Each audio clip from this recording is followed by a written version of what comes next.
let go so I can be free. I take the weight on my shoulders. I feel the sky come down on me. And I can't hold it much longer. Gonna let go so I can be free. Yeah, yeah. Oh, yeah.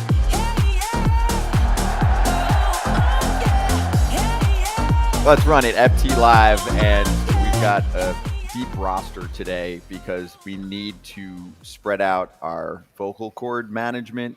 Vocal cord pitch count has to be kept in check. Braun, Todd Father, Kratz, Pierzynski. Kratz and me are going to be talking a lot tonight. Todd Father's got double talking to do. Pierzynski's got double talking to do. Actually, let's start here real quick.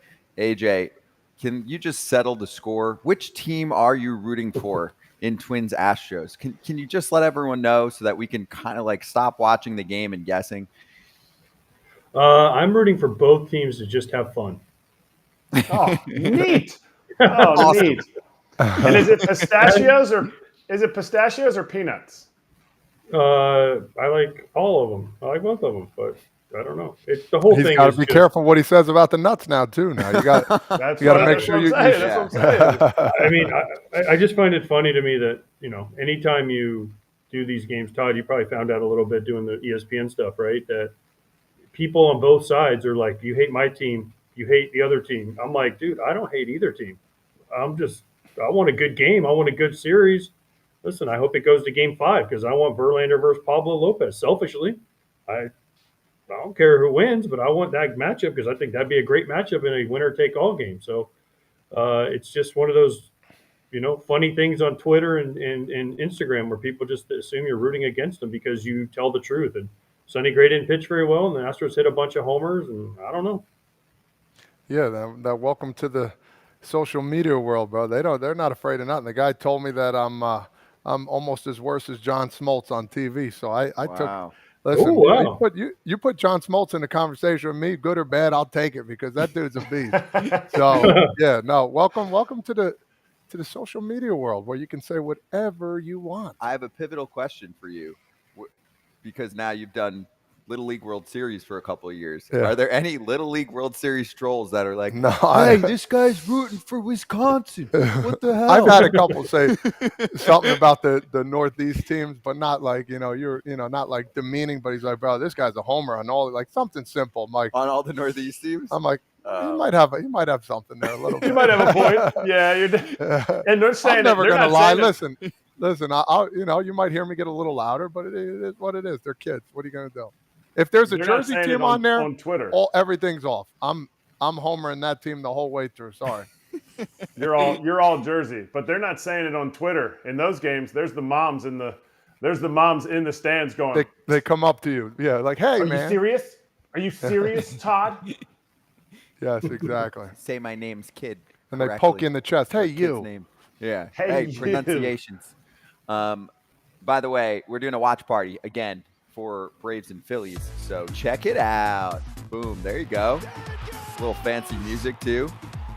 Yeah, some highlights from game 1, which was awesome to watch because we weren't rooting for anyone. We were just rooting for a good time. And here we go again. Game 3 in Philly. There's your guest list / host list. Myself, Todd Father's going to be on there for the first 30-ish. Kratz will be along for the ride the whole way through. Grant McCauley's going to join us, who gives us some Braves perspective. Brent Rooker. And then am I missing one from that list just now that we saw? It was a quickie.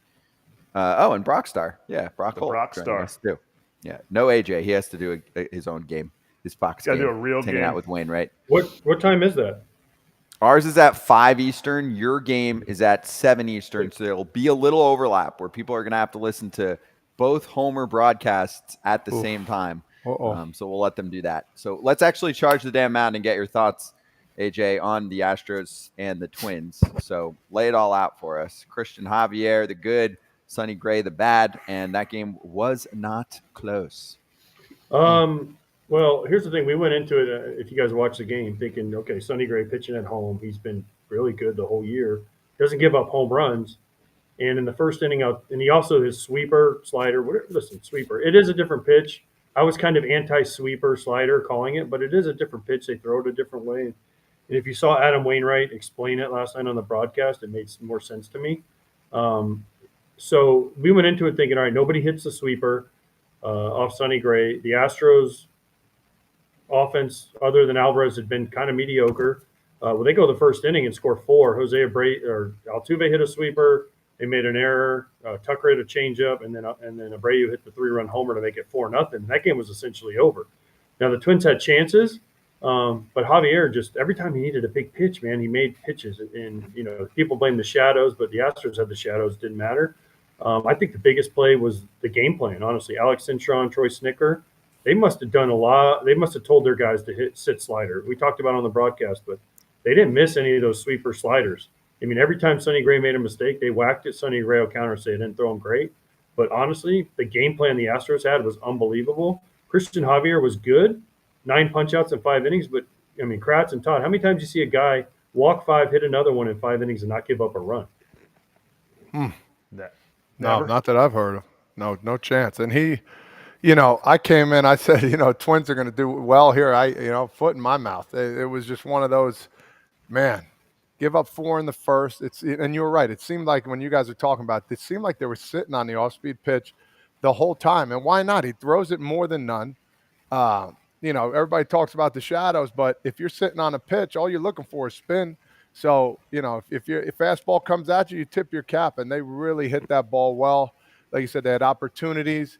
But when you go down 4, man, that's a couple punches in the gut right there, and you're already on the back end, and you're uphill battling. So they did have a chance in the first there. I think they had second and third. Could have put a run or two up there to kind of minimize it and get that momentum back, but it was a shellacking there. Houston said, you know what? We're the big dogs here. Watch out. There was a lot of chances. There was definitely a lot of chances. You have to, and for a team that hits dingers, all those walks, I really thought at some point it's going to come back to bite him. And you saw Dusty stuck with his guy. I mean, he was wiggling out of those jams. I think a lot of credit needs to go to Martin Maldonado too. He absolutely, you guys talked about it in live.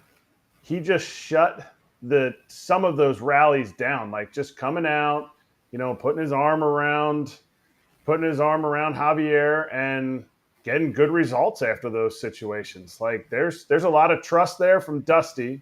There's a lot of, manipulating and really working through those tough areas. But the Twins had their chances, especially a team that hits dingers. You put a couple guys on, all of a sudden it's a 3-run shot will get you. They don't hurt you if you don't put guys on for free. But man, were they putting them on for free and never cashed in. And even a lot of the outs that Javier got were out of the strike zone. So it tells you what kind of fastball that up in the zone fastball. I was surprised to see as many chases down as there was. I think there was like 2 or 3 chases down out of the strike zone because they were usually laying off balls down, but he was finishing them high. Watch them fly.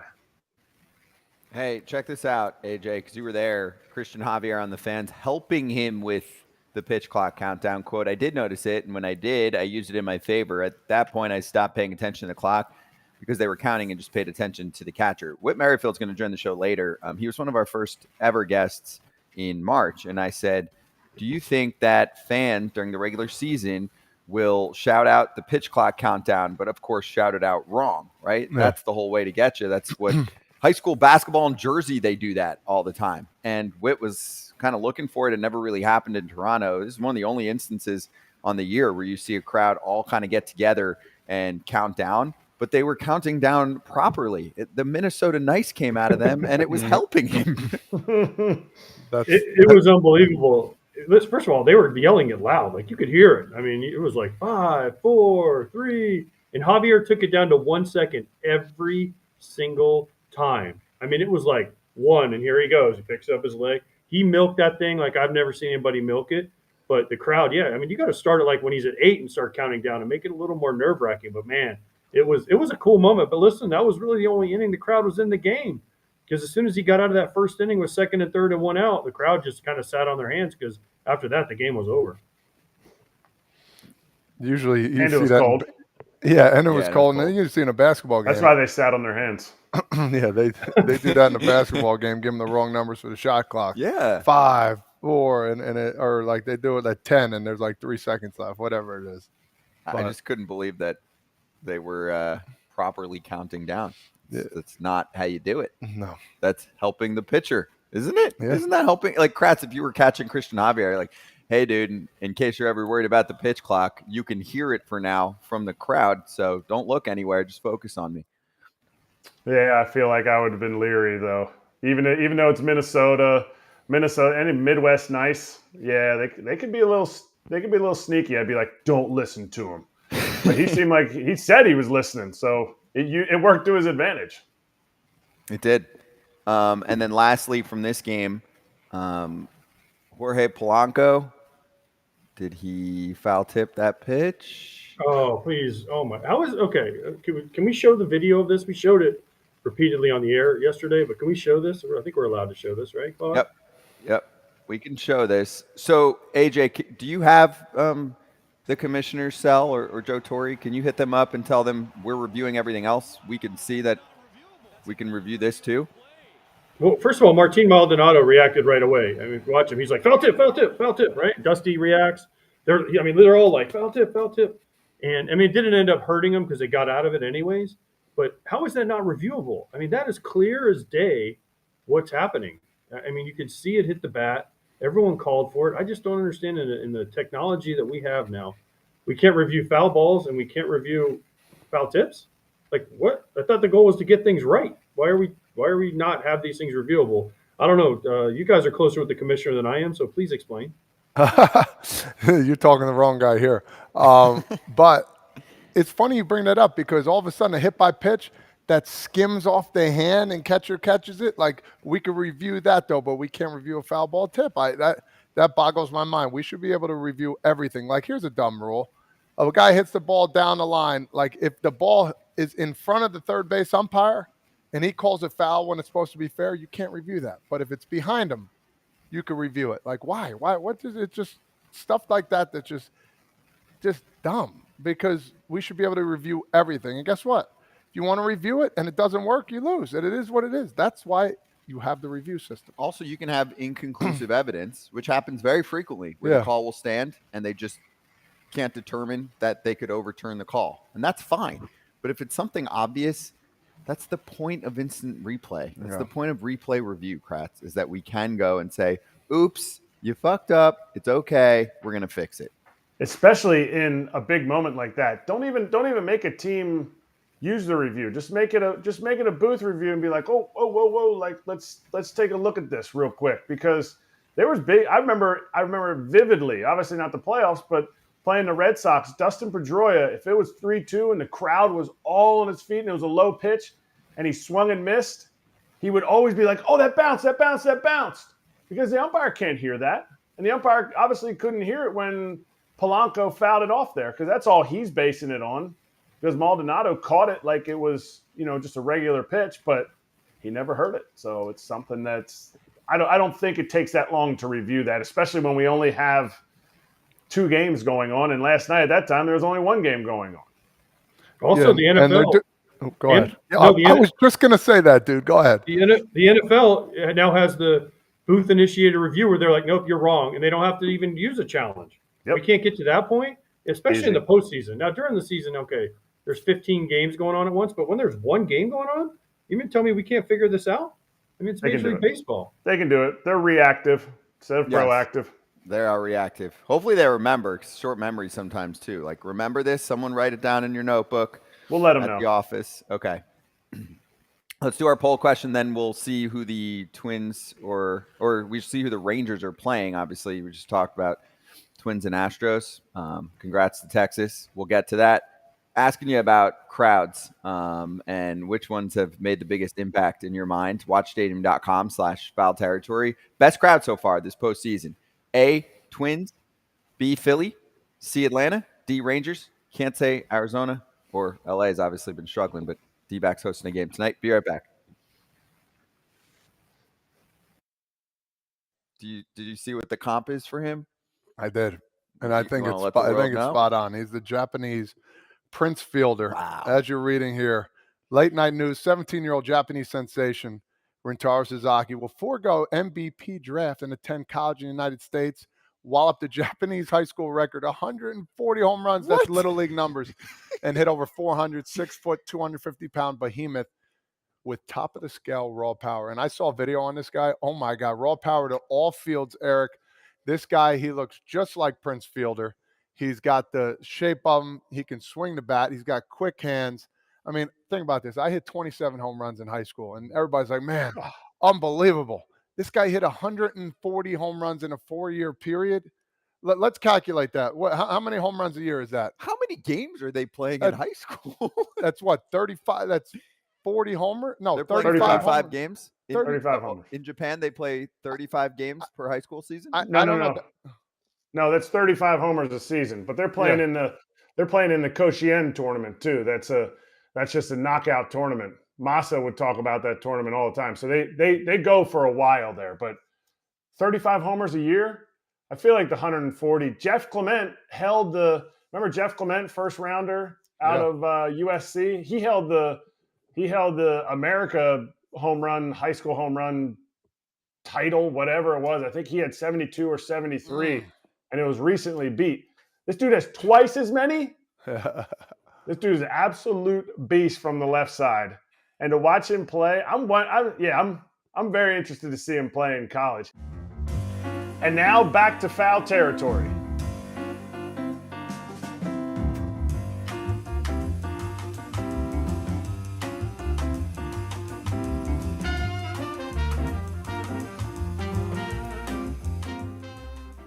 Back at it on Stadium. Braun, Pierzynski, Kratz, Frazier. Congratulations to the Texas Rangers for sweeping up the Baltimore Orioles. And it was not close in that game 3. And things are about to get even more interesting, Kratz, because we have some pitchers that could be added to the mix for Texas. Suddenly, the bugaboo, the weak point of the Rangers could become a strength. Bullpen's looking pretty damn good. The dudes that they trust, right, the few. And then they're going to have too many starters. They're going to have to push some starters into the bullpen and have them be, piggyback guys or multiple inning guys if Scherzer's back and feeling it. And same even with John Gray, depending on how he's doing.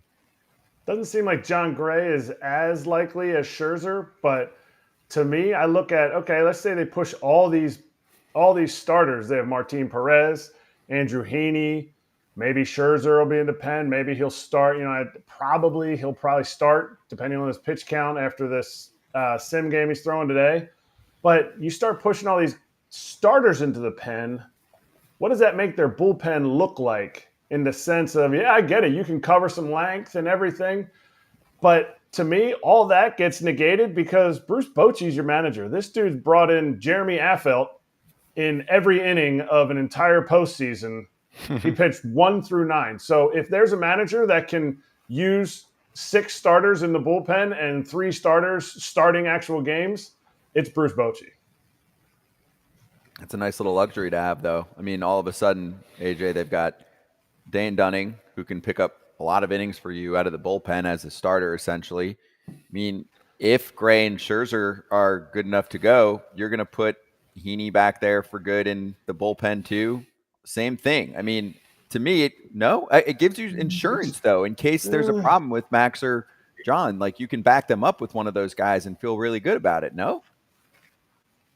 You can, but you just have to – you can't do that every game. So if you go – I mean, I'm assuming probably Lonnie will go game 1, Evaldi game 2. You have an off day, game 3, so you start Scherzer and or Gray 3 and 4 if they're back. Well, yes. I know you have Heaney. I know you have Martin Perez. But you can't just you can't. You got to make sure they don't pitch in games 1 or 2. Let's say, what if, God forbid, Monty goes out and has a bad game, or Evaldi goes out and something happens, right? I mean, I know you have Dunning, but you also would like to have high leverage relievers that are used to those situations. So I don't know. It's an interesting conundrum for the Rangers. I know this: if Evaldi pitches the way he has and Montgomery pitches the way he has, it's not going to matter because they're just that damn good right now. And the way they're swinging the bat, wow. Although I will say, like, if the Astros take this series, and even the Twins to an extent, because obviously Pablo Lopez has looked nasty for them, but, with Houston, I mean, if Framber is on the good side of his streakiness this year, JV being JV and Christian Javier, despite, like, Actually, one of the comments was really good from Kevin Lyons in our chat. He goes, watching Javier felt like watching all of Blake Snell's starts this year, but you will take that. It's a good call. Good one. That's a great point, by the Well way. done. Yeah, it was very well done. But What?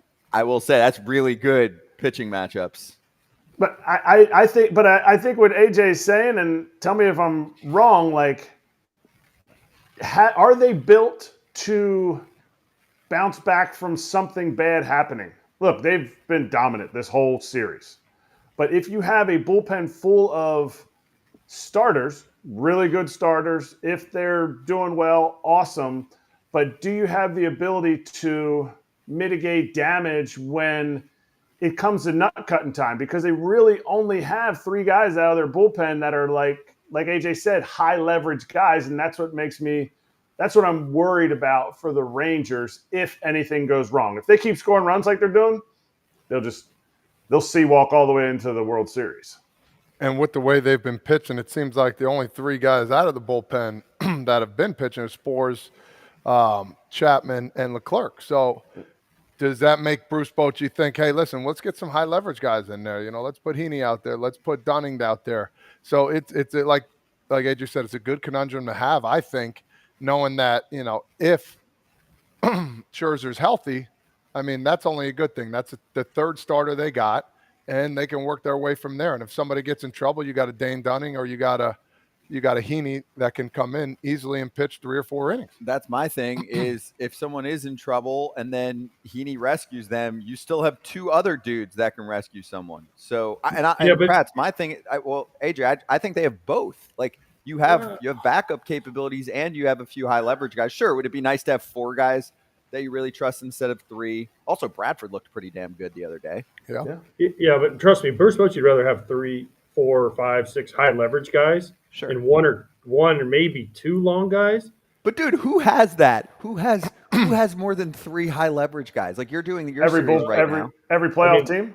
Yeah, the Astros, the Twins. I mean, Dodgers. How many do they have? How many 2. do the Astros and Twins have? Okay, the Astros, high leverage or long guys? Which one? High leverage. High leverage for the Astros. You got Presley. You got Abreu, who hasn't given up a run in 3 months. Okay, you got Neris. You got Stanek. You got Maton. There's 5. And Maton's kind of a fringe guy, but they're using him really well right now. And he's dominated lefties and righties. So, he's been really good for him. Abreu hasn't given up a run in 3 months. Neris had a bad outing, but he's got under a 2 ERA on the year. Then you go to the Twins, you got Duran, everybody, you got Jax, you got Stewart, you got Thielbar, you got there's one more I'm forgetting, but there's another guy. There's they both have 5 high leverage 1 inning guys. Like today in the game, Joe Ryan's going to start, and then you're going to see Thielbar, you're going to see Duran, you're going to see Jax, you're going to see Stewart. You're going to see all these guys, Emilio Pagan, boom, boom, boom, boom, boom, boom, boom, right down the line, right? Because Rocco Baldelli has to win. So it's crazy that when you look at the Rangers, what Bruce Bochy's been able to do and what this team's been able to do, because Chapman hasn't been good. I mean, honestly, he hasn't been really very good. I mean, the Clarks kind of been their savior and some of the other guys, but man, it's a luxury other teams have, but Bruce Bochy's a legend at this stuff. Hey, I don't mean to go back to this, but how many innings do you think Joe Ryan needs to pitch today for them to be successful, AJ? No, I mean, the only thing I said this yesterday, and I'll say this: the Twins have to score first. I mean, if he gets 4 innings, Rocco Baldelli would be ecstatic. Yep. Okay. I'm saying he's going to give them 3 one time through, and then just start bullpenning the rest of the game with an off day tomorrow. But man, if he gets them into the 4th inning with more than 9 outs, I think Rocco Baldelli would do backflips down the first baseline. Okay, so back to Rangers even into Orioles. the 4th inning. Yeah, go ahead. No, I think even into the 4th inning. Because I'm saying if he gets more than 9 outs, Okay, so 2 things with Texas. Number 1, their offense is really good. Their offense is strong. Corey Seager's insane. Dude's taking walks left and right. He got the scoring started there. Just a lot of length in that lineup, and they're spitting at pitches. Like they're seeing the ball real well. I mean, they're the type of team, same thing, Kratz, where it's like, damn, now they're going to have to sit down for several days. They don't want to. They want to keep playing. They need it. If you get Scherzer back every single one of these days off, Scherzer even said it. He said, this is the ideal situation, giving us extra days. I can throw my sim game today, meaning Wednesday, and move on. No, there's the whole rest thing. You're about to play 7 of the most important games of your entire season, some guys' entire careers. You're fine. You'll be fine. Not an issue. Okay, and I thought it was really timely that we brought on Dan Connolly, who covers the Orioles. He was on with us on Tuesday's show, and I purposely gave him the layup question of what can the Orioles learn from the Rangers? Because it's pretty simple. It's called spending money. Yeah. The Orioles are good. They had an awesome season, but they were severely outmatched in this contest. And yeah, the Rangers didn't nail all of their signings. There's no doubt. Jacob deGrom sitting there and has been very injury prone lately, and is not going to give them a great return on the investment. There's no doubt about that. But Eovaldi worked out pretty good. John Gray worked out pretty good for most of this year and could be helpful going forward. Seager and Simeon are, pretty solid ball players. That's the difference for me. The Orioles this year could be the year that we look back on and say, damn, man, if they added a pitcher or two, they could have won a World Series. What could have been? And now the AL East got caught up again, and they're fighting for a playoff spot. You just don't know. Like it looks very promising for the future, but we were doing this like live Twitter show after the game, and we were going over the free agent pitchers, and I'm like, I don't think they're buying. There's like 4-ish guys in one tier. Like, I don't think they're going to get any of those guys. So they're probably going to maybe have to trade some of their position player depth. But, hey, great year for Baltimore. I just think the by far biggest setback will be ownership, because that team's got to profit. Like, he's got to throw in, $50 million a year to buy new planes, and that's going to hold this team back potentially from winning a World Series and even having a long winning window. It might only be like 3-ish years, and then they might be like, shit, we're not doing as well. Yankees, Red Sox, some of these teams have caught up and they're playing well, and now we got to trade our dudes away because we didn't sign them long term. I'm just saying, life hits you fast. It does. You don't know what the future is going to hold. So, no, exactly. They need to spend money. And they're not going That's to. it. Well, they're not going to. Why can't they? I don't understand. It's just, if you want to win, you got to spend, and that's the bottom line. We keep saying it over and over. You have to spend. You have to get pitching. If they don't have the pitching, they're going to win games with their bats, but it's going to be the same old story. They won't have Bautista next year either. Said Tommy John surgery. So I like them. That's my point. I'm kind of putting them in the category where they want to be, which is Rays category. That's what they want to be. They want to be the Rays. So you're going to be the Rays. You're going to be a competitive team each year, but I don't know if that's going to make them a World Series team. You know what I'm saying? And Cleveland, they want to be the Guardians. Right. 0 world championships. Both. Crazy. Paging Cal Raleigh, by the way. Paging Cal Raleigh. That's remember what crazy. he said? Remember what he said about the Mariners and the Rangers? They went out and got the dudes. Oh, wait, I'm sorry. I didn't mean that. I was just kidding. Haha. But the Rangers went out and got the dudes, and he said it, and the team backed him up and said, yeah, we didn't go out and get the dudes we needed. Well, guess what? The Orioles didn't go out and get the dudes they needed. I mean, they went out and got Flaherty. He ended up in the bullpen not being very good, and they didn't really do anything else. So at some point, not only are they going to have to sign the guys they have, but they're going to have to go outside of the Orioles organization and find some dudes that can help them out. Mike Elias has done a great job building the team. He has not signed a player to a multi-year deal. That's a crazy stat to me. That is wild. And you have all these dudes that like the Braves would have had the whole young core locked up to contract extensions already. Orioles have done 0. So it's just going to be a super fascinating offseason. If they do what I think they're going to do, their fan base is going to freak the fuck out. Super tank for 6 years, and this is what you have to show for it. Also, by the way, AL East teams were swept in the postseason, which we'll get into in the offseason. We'll get into it. Ken Rosenthal swinging by to join us, give us more on that series, which he just covered next.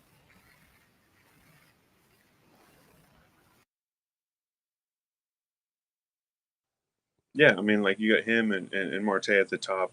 When they get on there, then Pham and the rest of them can get comfortable with at bats with runners on. So you got to do a good job of making pitches to him. You look at him; he can steal bases. He takes his walks. He can hit for power. He's really a special young player, and he does everything, and especially on the defensive side. So if you can do everything you can and not give him a free base, and then not let him hit an extra, not let him get extra bases or get on the paths and do some things, then you can definitely kind of try to slow him down a little bit. But he's a good player. Like you said, he's a rookie of the year. If not locked up, it should be. So what's the mindset going into this next game, big dog? Is there anything you're trying to change, or you just saying, you know what, let me just do me? A little bit. And number one thing is let's get through the first. Make sure we get the boys a chance to get a lead and get going. And then you got to attack. You got to make pitches. This time of year you got to have quality pitches, and keep runners off base, not giving them free passes. So. Just try to execute the game plan, and whatever you have that day, go try to execute as much as you can and give the boys a chance. Do you think getting out of maybe home field, getting on the road a little bit, that can actually help a little bit for you guys? Because I know maybe, any slight little pressure all of a sudden to take us off. You're on the road, give me the ball. And are we going to see some grunts and some anger come out of you after a strikeout there in an inning? Because I would love to see that every inning. Yeah. Well, if you're going to let me end the inning with a strikeout, there's probably going to be some sort of yell or something that goes on there. So, especially this time of year, everything's enhanced. You're excited. You're happy to be here. You're looking forward to do anything you can to give your team some energy. So, hopefully tomorrow we hit first. Hopefully we can get on the board early, get after them early, and then our job as a pitching staff is to keep them off the board and let the offense do their thing. So they haven't had a chance to hit early and have a lead yet. So hopefully we can do that tomorrow. And now back to foul territory.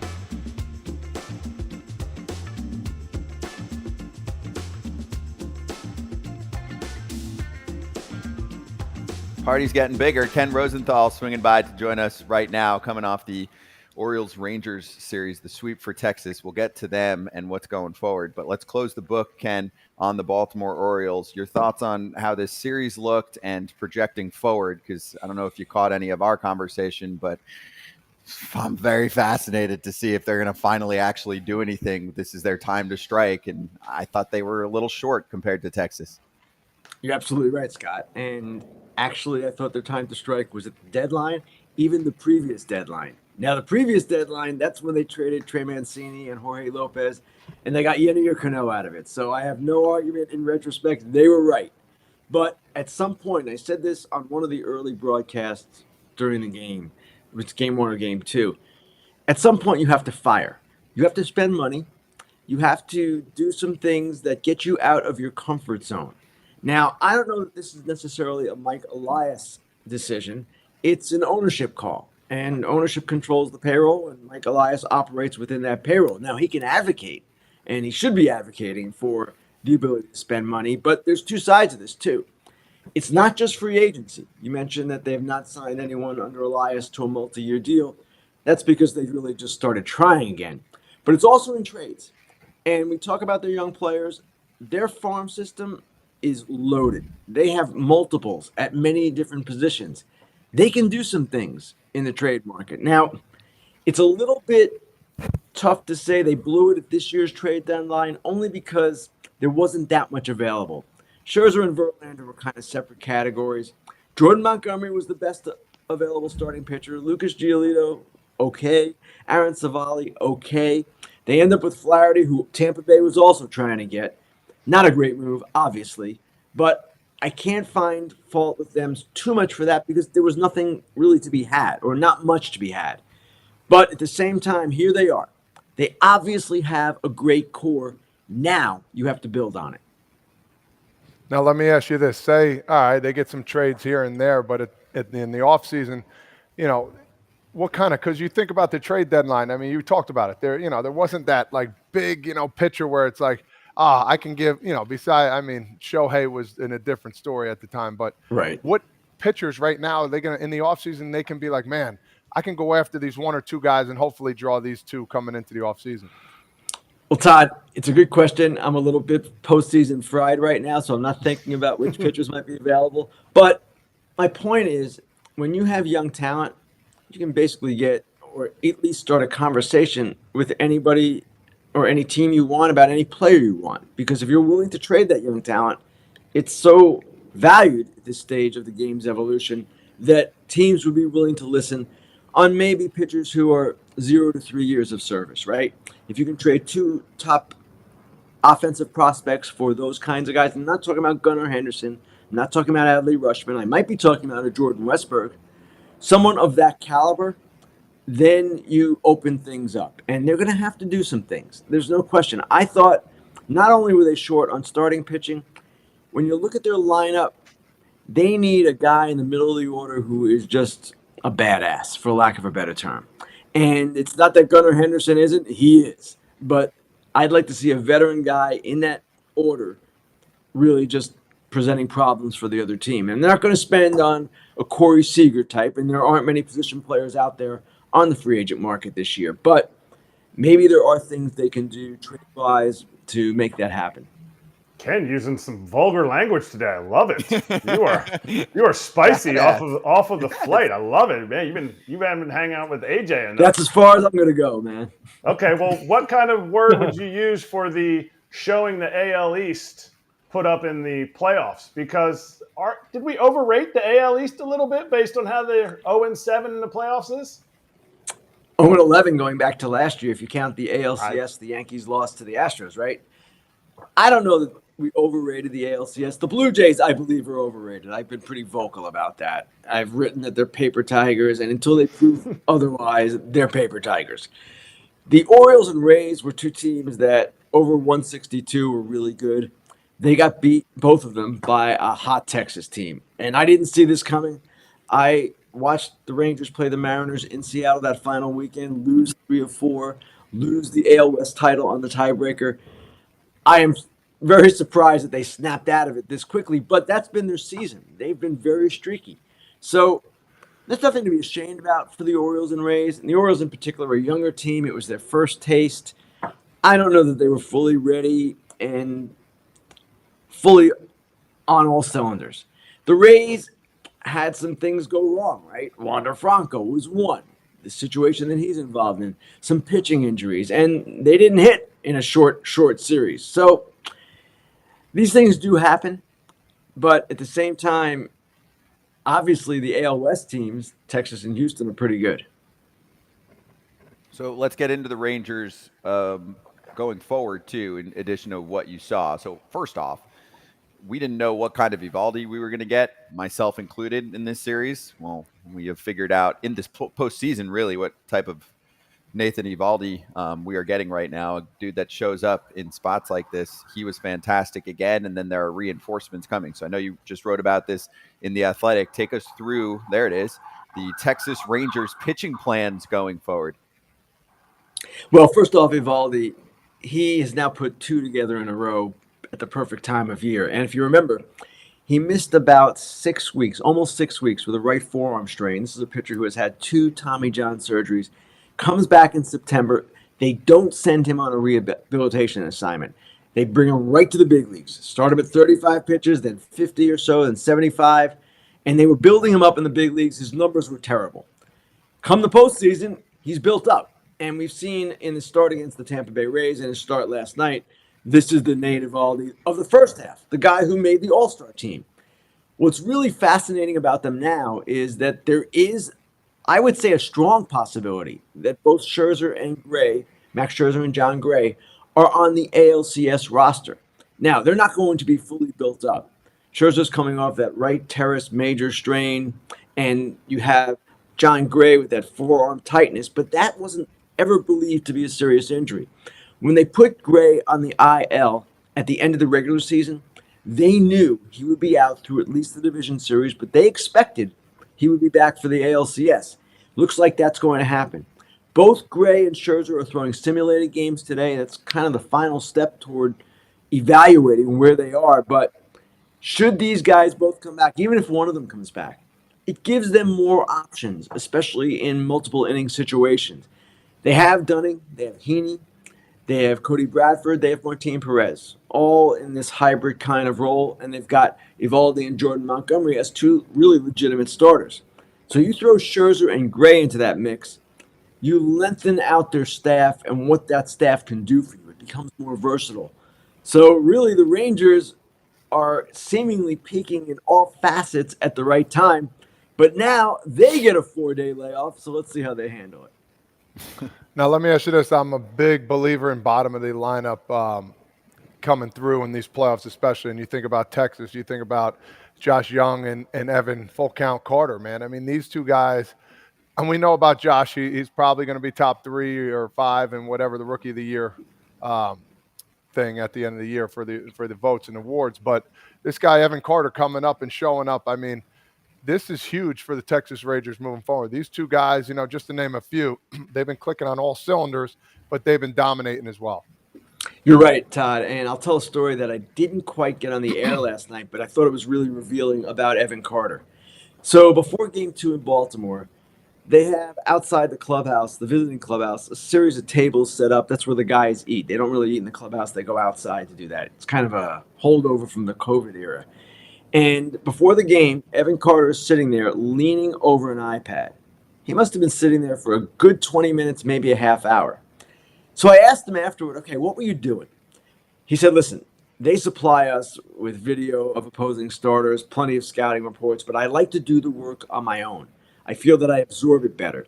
So he was studying the starter that night, who was Grayson Rodriguez. He wanted to see pitch shapes, pitch sequences, how Grayson Rodriguez worked against left-handed hitters, the whole bit. He's taking notes, and he's devising a game plan. And he said, and I can relate to this because I think we all can relate to this, actually. When he sees it himself, it's like writing something down. You absorb it better. And that's what he does. And this guy is obviously a student of the game. He has a gifted eye. He's always had that plate discipline. And what he has shown so far, it's historic, frankly, the amount of times he's gotten on base. So in addition to Seager and Simeon and Nathaniel Lowe had a great night last night, and Adolis Garcia, all of the Rangers' offensive stars. I'd even throw Mitch Garver in there. They've got these two young guys who have come up here and really played big for them, and it's impressive to see. Now, you said earlier, that their pen, back to what you're saying about the Rangers bullpen, it's versatile.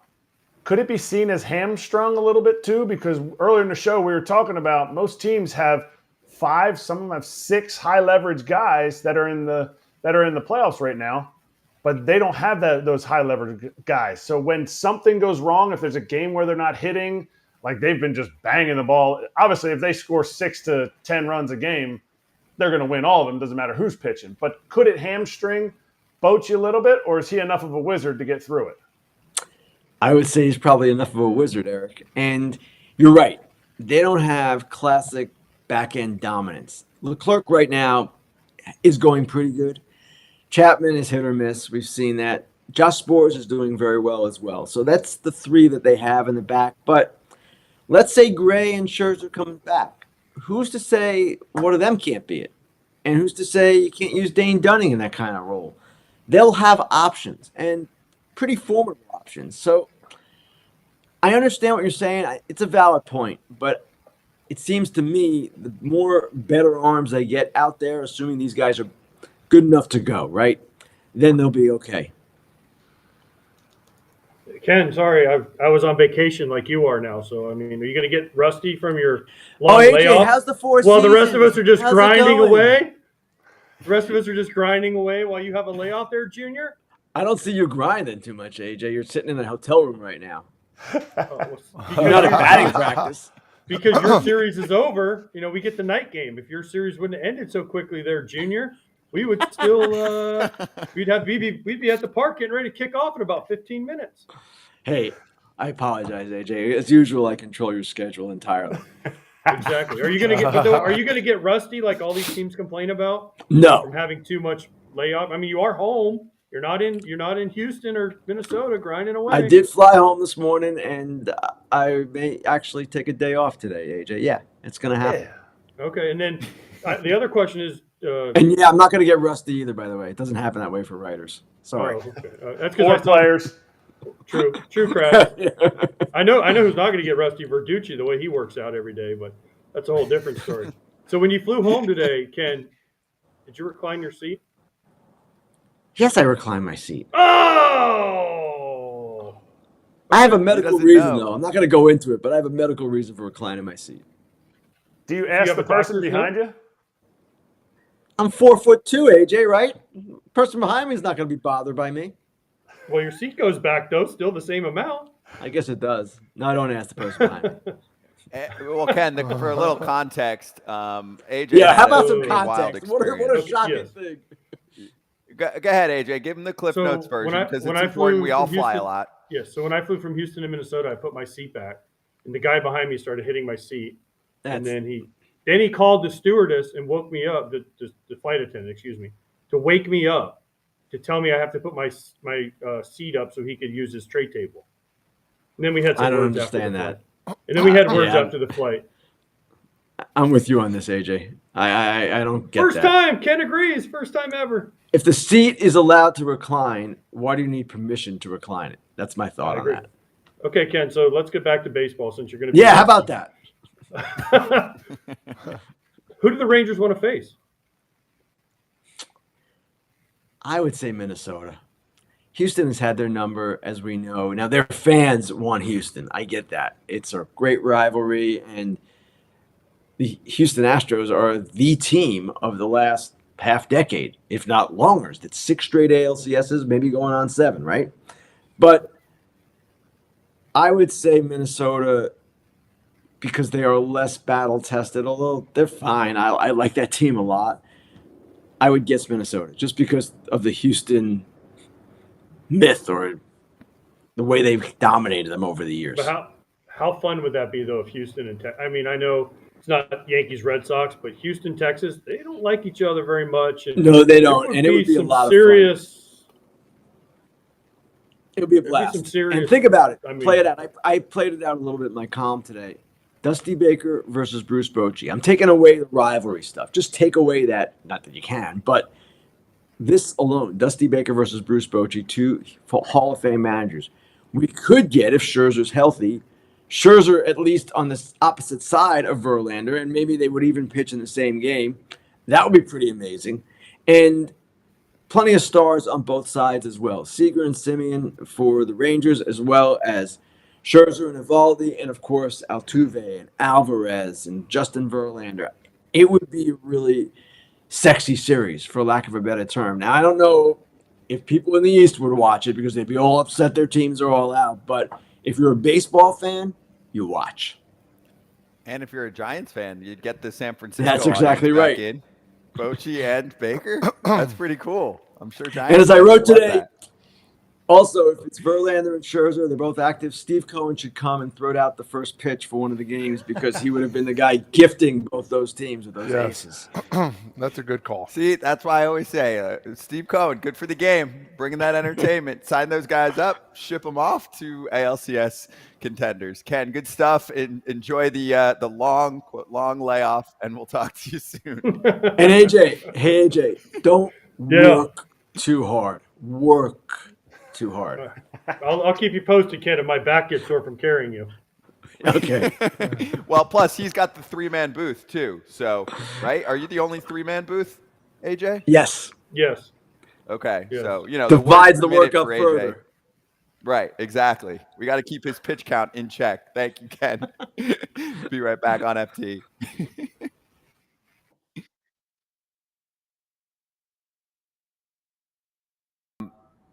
We look back at the trade deadline, and they picked up Jack Flaherty. Obviously, you know, Jack has not been the prime Jack Flaherty that we saw from several years ago. He's gone through shoulder issues, and just, you know, the stuff's not what it used to be, at least for now. Hopefully he gets back to that at some point. They didn't get a ton of attention, but I felt like there should have been more. This was their time to strike. They were in line to be in a position like this. What did you want to see? I mean, obviously it's easier to look back now, but what did you want to see when you looked back then? Were you critical? And, you know, was there anything else you were hearing about? It's easy to look across and go, Jordan Montgomery would look pretty damn good in an Orioles uniform right now. Could have had him. This is going to sound retrospect, but that was the guy that I was targeting for them. I thought Jordan Montgomery, as a left-hander, as a guy who pitched in the American League East, as a guy who wouldn't cost you that much. He wasn't Max Scherzer. He wasn't Justin Verlander. I think a guy like that would have been perfect for them. And now it's really easy to say that now, right, guys? But that's the guy that I was targeting for them. They actually had some talks about Verlander. I mean, they were interested in getting a guy, but they didn't want to give up Jackson Holliday, who's number one hitting prospect in the game. They didn't want to give up a collection of top players for a rental. And I think they would have loved for like a Corbin Burns or a guy like that to be available, but obviously he had some work to do in Milwaukee. So, yeah, they should have done more. And I think they should have gotten 1 or 2 starters, and I certainly think they should have gotten a little bit more in the bullpen help-wise.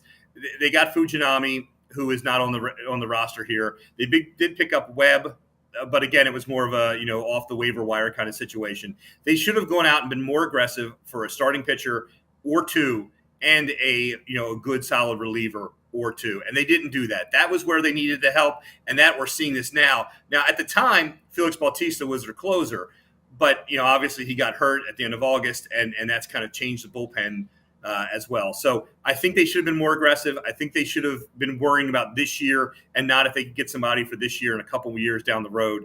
And I think that's what they were focused on, more of an overall big picture guy or a rental that wasn't going to cost them much. And that's what Jack Flaherty was. And now back to foul territory.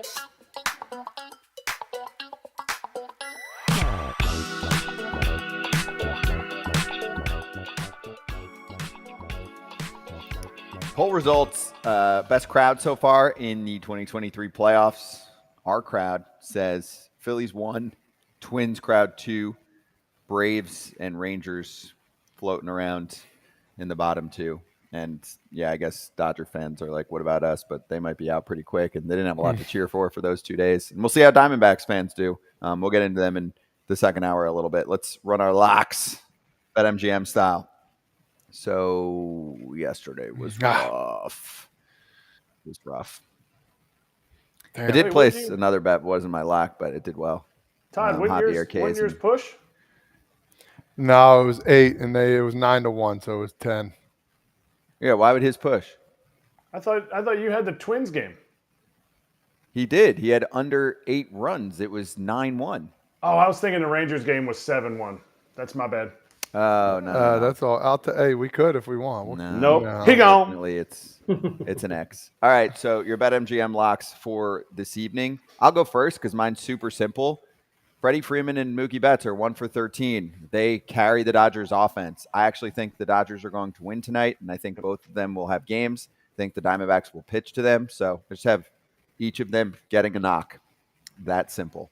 And it's at minus 136 when I locked it in, and I placed it already. Love that. That's going to keep moving along. So each of them for a knock. What do you got? I'm going each game here. I'm going money line. Philadelphia to win. Minnesota to win. Dodgers to win at plus 473. Oh, my gosh. Okay. You feel that strong? You got all 3 of them? I do. Been down that road before. Been hitting them. 200 to win. 946. Let's go. That's called the bold lock. Like if you want to, I'll tail it. Wait, so say it one more time. 2 to win 946. It's Phillies, Dodgers, and Twinkies. Okay. AJ, your lock and also your thoughts? Because I actually like those 3. I could see all 3 of those occurring. I mean, pitching matchups in the first 2 for sure. The Houston-Minnesota thing. I know. I'm worried. That's the one I'm worried about. That's going to be the most interesting because of the bullpen usage and how Joe Ryan and Urquidy are used because they're both probably not going to be in the game very long. So I like it, though. Yeah, listen, I'm rooting. I'm not allowed to say this, but I won a game 5, so I guess that means I'm rooting for the Twins today, even though I yes. But I won a game 5, man. I want Verlander versus Pablo Lopez in Houston. They're going to fight over if the roof's open or not. I mean, it would be epic, right? Dusty, Rocco, they're both going to figure it out. I think that'd be great. So I'm rooting for Todd's lock. What do you got? All right, I got Phillies Braves. Nola 4 Ks, Elder 2 Ks, Elder 3 hits allowed, and Elder a walk. That gets me to plus 110. Oh, so you think they're going to give some length to Elder, though? Well, I figured if he pitches 2 innings, he can get 2 strikeouts.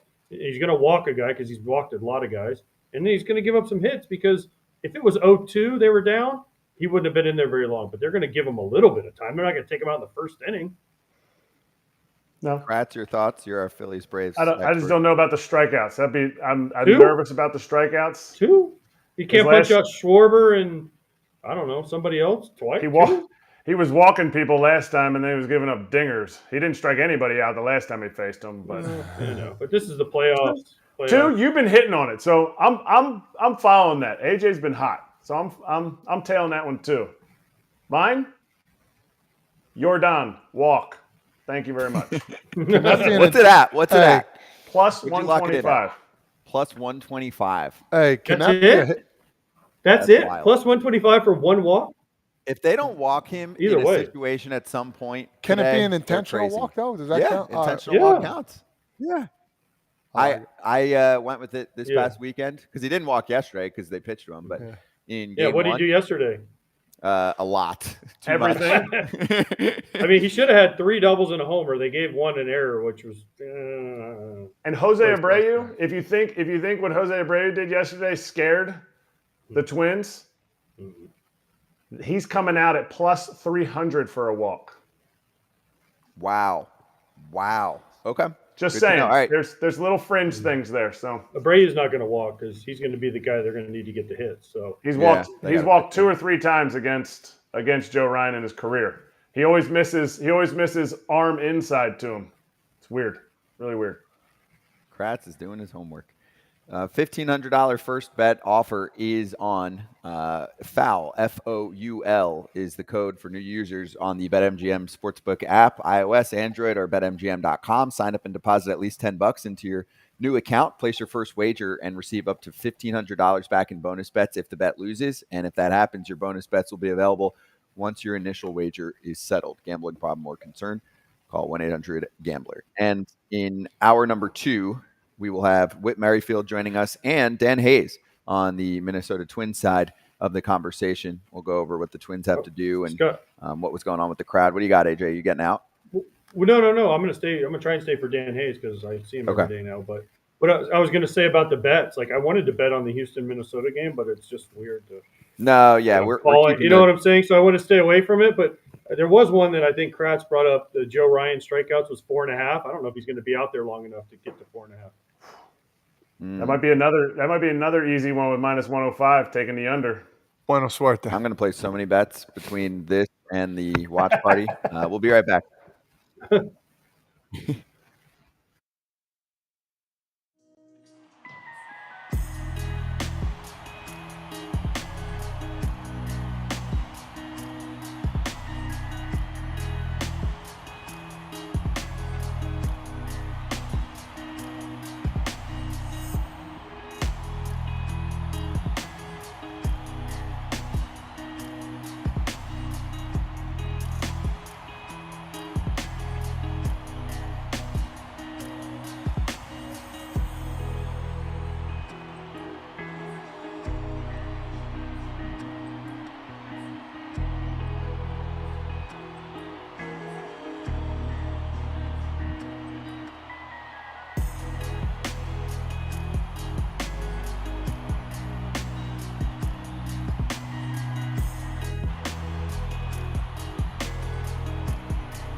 Gotta let go so I can be free. I take the weight on my shoulders.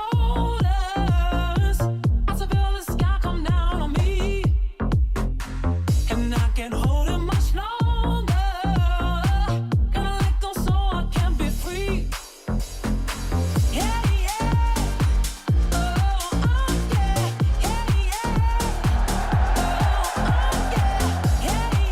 Let's go. Hour 2, FT Live. Braun, Frazier, Pierzynski for a little more before he runs off to his game.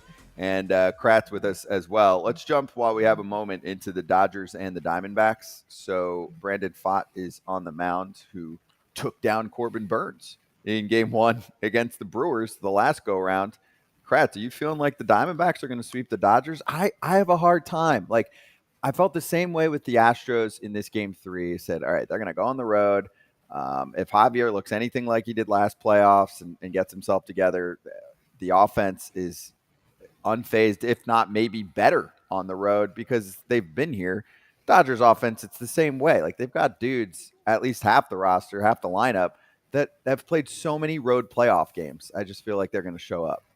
I rarely go outside of the bubble of like water levels out, but I just feel like this Dodgers lineup is going to show up. An over in the runs here. I just feel like Fott, they're going to keep him out there longer than I think they would keep him out there in a elimination or even like a game tying game. I think Fott has good stuff. I think his 94 to 96, 93 to 96 that he throws up there, I think it plays. I don't think the Dodgers lineup is super worried about Brandon Pfaadt going out there, and I think they're going to wake up here. And I think he's going to have a little uptick in his velo, but he has to mix and match, and I don't think he's done that very well, and this lineup has seen him. Not like the Brewers. The Brewers lineup didn't see this Pfaadt, week in or season in, series out all year. So I feel like this is big advantage Dodgers. Dude, against the Brewers, he was phenomenal. No, just the way I'm sorry, bro. I just started laughing because I'm thinking of his last name and how you're saying it. You're just saying it, whatever. It could sound like a British person saying that they passed some gas. I got a little immature. I'm sorry. But fart is one of the funniest things ever. Yeah. You should be able to say fart in 3 different languages. No, but listen, he did pitch well against the Brewers. I'll give him that. Like when there was a situation, boom, he got out of it. And he's a tall human being. He throws hard. He's going to be amped. Like you said, he's going to be amped. Like I can't wait to see what he's got in store, but I do see the Dodgers kind of coming back to life here a little bit and winning a game. Might be a close game, but I do see him winning that game, getting over the hump. AJ, you clean sweep? Oh, man. My boy's pitching, right, for the Dodgers, so I want my boy to do well. I mean, listen. Yeah. He's my boy, Lance, so I think he's going to go out and shove. He wanted the ball in this game, and he has a great playoff record. So, listen, I want Lance to go out and do it. And plus, I don't want clean sweeps, man. I want game 5s. We've already talked about this. I want comebacks. I want drama. I want chaos. And right now, this – the Orioles, the 1 seed knocked out. The Dodgers go down, man. I mean, that's 2 pretty large upsets. I think also Lance, obviously is worried about winning, but if he pitches well, he's going to make himself some money. Yeah. It's not like there's good starting pitching, but he can make himself some dough this offseason, in my mind. I also think the Dodgers, everyone's like, well, the veterans, they've been there. They'll figure it out. They feel pressure. They feel pressure like every other human being.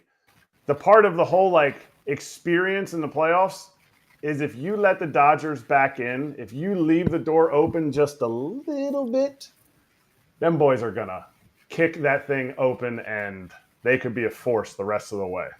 I have a lot of Dodger fan friends. They've been texting me last night, this morning. They're like, we are so done. I'm like, it's a 5-gamer. I was like, let's see what happens tonight, dude. It's a 5-gamer. So let's bring in our next guest. Dan Hayes covers the Twins for The Athletic, does a great job reporting on this team and has been on this show before. Dan, welcome back. And how are you enjoying the Twins-Astros series? Do you get to catch some of AJ's homer lines about the Twins, since he's just so all about what the Twins are doing in this series? The series has been great. I have not, man, it's funny. You get so wrapped up when you're doing the job. I have not. The Niners played the Cowboys on Sunday. I was very invested in that growing up in NorCal, and I did not watch a single play. So I have not watched a broadcast. Although, what was I watching last night? I watched a little bit of the end of the Rangers Orioles with very big interest because I wanted a night game tonight versus the day game today. So not complaining about that at all. Didn't we all, Dan? Didn't we all, Dan? We all wanted a night game today. You got it. Absolutely. One, the Target Field's been incredible so far. But tonight, I just imagine a night crowd and what it's going to be like with a couple extra hours to get ready for the game. I have a feeling it's going to be a pretty electric event. Dan, are Twins fans going to coordinate that if they are going to do the pitch clock countdown, they should do it to throw off the pitcher and not assist the pitcher with how the clock is actually working? Is that the most Minnesota nice thing that you've ever seen from It's a pretty good call. Yeah, no, I know. They were assisting him definitely. And we were talking about that last night a little bit, like why were they either be a second late or a second early, do whatever you can to make him think it's different. And The one part that was really impressive about that was Twins fans in 2019 when they were down to the Yankees in Game 3. The Yankees had a big early hit. Twins missed a bases loaded opportunity in that game, and then they went silent. They just anticipated it was over. And the fact that they stayed engaged in that yesterday, despite, the chances of them winning after the Abreu home run was like 4 or 5%. But the fact they stayed engaged was really impressive. They tried to will that team back to life. That team had zero chance against Javier, the way he was throwing that slider, because they I don't know how much shadows affected it because the Astros scored 9 runs. I think shadows played a role. The Astros handled it way better. I think Twins hitters had zero chance at seeing the spin of that slider. Royce Lewis swung out of his shoes. And, there was a lot of talk about how Maldonado starting over Yonier Diaz, even though the bat is just not what Diaz's bat is. They amped up the usage of that slider yesterday, and if that was because he saw the spin and the fact that Twins had no idea, that's a veteran, brilliant move because, they were guessing. And I talked to Carlos Correa after the game, and he said he saw Lewis swing out of his shoes at those 2 sliders and sat slider first pitch, and he took a fastball right down the middle. Like that there was no – they didn't stick to patterns. They switched things up, and it made him extremely effective for those 5 innings. If it doesn't go well for the Twins tonight, is this devastating? Is this devastating for Minnesota with the winter coming and knowing what you have to stay inside? And, as an organization, as fan base, you've been there the entire year. Is it a devastating loss? No, I don't think so. Look, the 18-game losing streak, if they had let that become 20 and gotten swept out of the playoffs by the Jays, that would have been devastating. If we had to keep hearing about the streak, it's been really bad the last couple of years where, especially after that Yankees sweep and then the Astros sweep, really nothing the Twins was doing during the regular season mattered to fans to a certain portion. Look, there's always the diehards that are going to come out and be there, but there's a certain portion of the crowd that basically said, we need to see proof in October. You guys are in the easiest division in baseball. It's easy to roll to a division title. And they stayed away. And look, there's actual proof of that, and that the Twins didn't even draw 2 million fans this year. They ended up 25,000 short of 2 million fans. Baseball had this great resurgence attendance-wise. The Twins really didn't gain much. They gained a little bit over last year, but not a whole lot. And I think had they lost, this would have been devastating to them if the streak goes on. When they ended it, it was 2 days shy of turning 19. If this thing keeps going for a couple of years, you can lose that fan base, a vital portion of it. I think now people here are excited about the team again. They got to kind of remember. They've seen some great moments. Sunday's win was a really big spot. Look, they always got killed by the Yankees. And even though the Astros aren't the same thing as the Yankees in Twins lore, they are the defending champions. The Twins played a great game at Houston, came back home with, essentially took away home field advantage. I think that was a big moment for them. If it ends tonight, it's not going to be easy. It's going to be painful for a little bit, but it's not end of the world. Let me ask you this. Yesterday, Sonny Gray, we talk about his resurgence of the sweeper and all that, and we talked about the shadows and everything else. It didn't seem like it affected Houston that much. Right. It looked like their game plan was to be on that slider. Did you hear anything about anything Sonny Gray said after the game, or can you enlighten us about what happened there? Because he doesn't give up many home runs either. I know that. I think that was the first home run he gave up on a slider all season. And it's the first time he's given up 2 home runs in a Twins start, and that was his 59th Twins start, including last week's playoff game. I heard one player told me that Abreu told them he couldn't see anything, and so he decided he was going to look for sliders specifically. And whereas Javier's slider just had massive spin and was very good, Gray's slider spin rate was down. It wasn't as effective as it normally is. We saw that in the first inning. That was, unfortunately placed ball, and Abreu saw it, and Abreu did what we all know he's done. I think, covering him for so long with the White Sox, I always remember him just destroying the ball at this park. Looked up the numbers going into yesterday. It's like a 297 hitter, 339 on base, 500 slug, and he had 14 home runs in his career at this park. Whatever it is, he likes hitting anywhere. He's Jose Abreu, but they gave him a chance to instead of trying to blow fastballs by him. They gave him a chance with the bat speed, and he punished them for it and had a monster game and really just put the Twins, that was 8 minutes into the game. In fact, it was really funny. We were the entire beat was interviewing Johan Santana in the back of the press box. The interview started at first pitch. We interviewed him for 8 minutes exactly. Abreu's home run was like the last question. So by the time we all got back to the seats, it was 4-0. The game was essentially over at that point. Dan, I heard what you said about Abreu, and he was sitting slider. On the broadcast yesterday, I said they were all sitting slider. 6 of the 7 hits he gave up were on off-speed pitches, I think. 2 home runs, both on the sweeper. He hadn't given up a home run on the sweeper in over like a year and a half. Yeah. The opponents came in hitting like under 100 on the sweeper, and the Astros did damage. Not only did they get hits, they did damage on it. Yeah. So like the shadows thing that you're talking about, were they just better prepared than the Twins were? I mean, that seems like what it came down to. Yeah, I think that played into it. I think the fact that Javier didn't just throw all fastballs. The Twins said they were looking heavily for the fastball, and that's what they wanted to do damage on. And it's funny because I think the Twins did a great job executing their plans in the first 2 games. They didn't get through to Verlander, but they put themselves in a lot of good spots.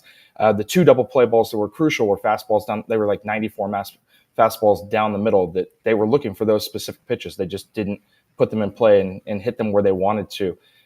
I didn't think the Twins were nearly as good as executing their plan yesterday. There were just, you look at the strikes that Javier got them to chase. They were so effective at not chasing those first 2 games, and they were really off yesterday. And the Astros were incredible. I mean, the Astros do what champions do and what we've, learned to expect from them. That's why they've been to the ALCS or better every year in the last, 7 years. So, I mean, it was a stark contrast, and both teams probably didn't want to hit in those conditions, but the Astros certainly showed how to hit in those conditions. So, Dan, one more thing on the Johan Santana, Joe Mauer thing. I was a little disappointed, because the Twins didn't win a playoff game with those 2, and they had the catcher that, won of last playoff series sitting in the building, and they didn't ask him to do anything. So, I mean, I saw Derek Falvey. I told him. I saw Dave St. Peter, the team president, and I was like, you guys might have messed up. You had the Golden Goose sitting there, and you went with Joe Mauer. It occurred to me that today I was coming onto this, and there was a lot of White Sox here, and I'm covering the Twins, having covered Todd for a couple of years myself. They should have probably had you out there. So today's going to be Gary Gaetti. They're going back to, bringing Gary Gaetti, and Johan joked because he bounced the pitch, and it was a strange start to yesterday. But that was a great moment because bringing out the Pablo jersey, loved the idea that Pablo, he's talked about Johan right and left, and to wear that jersey before Game 1 against Toronto. I mean, you're putting it all on you. You're saying I am this guy, and then for Johan to wear the Pablo jersey was a really cool moment. Just to see that, and yeah, it could have gone better though. Mauer should have had a Pierzynski jersey on. But that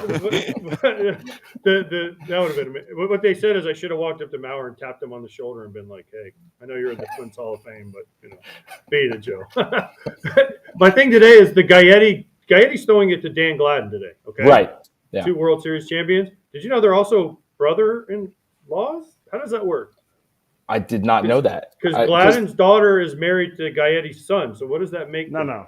Father. No, there's no father. It's father-in-law. They're father-in-laws, but their kids are married to each other.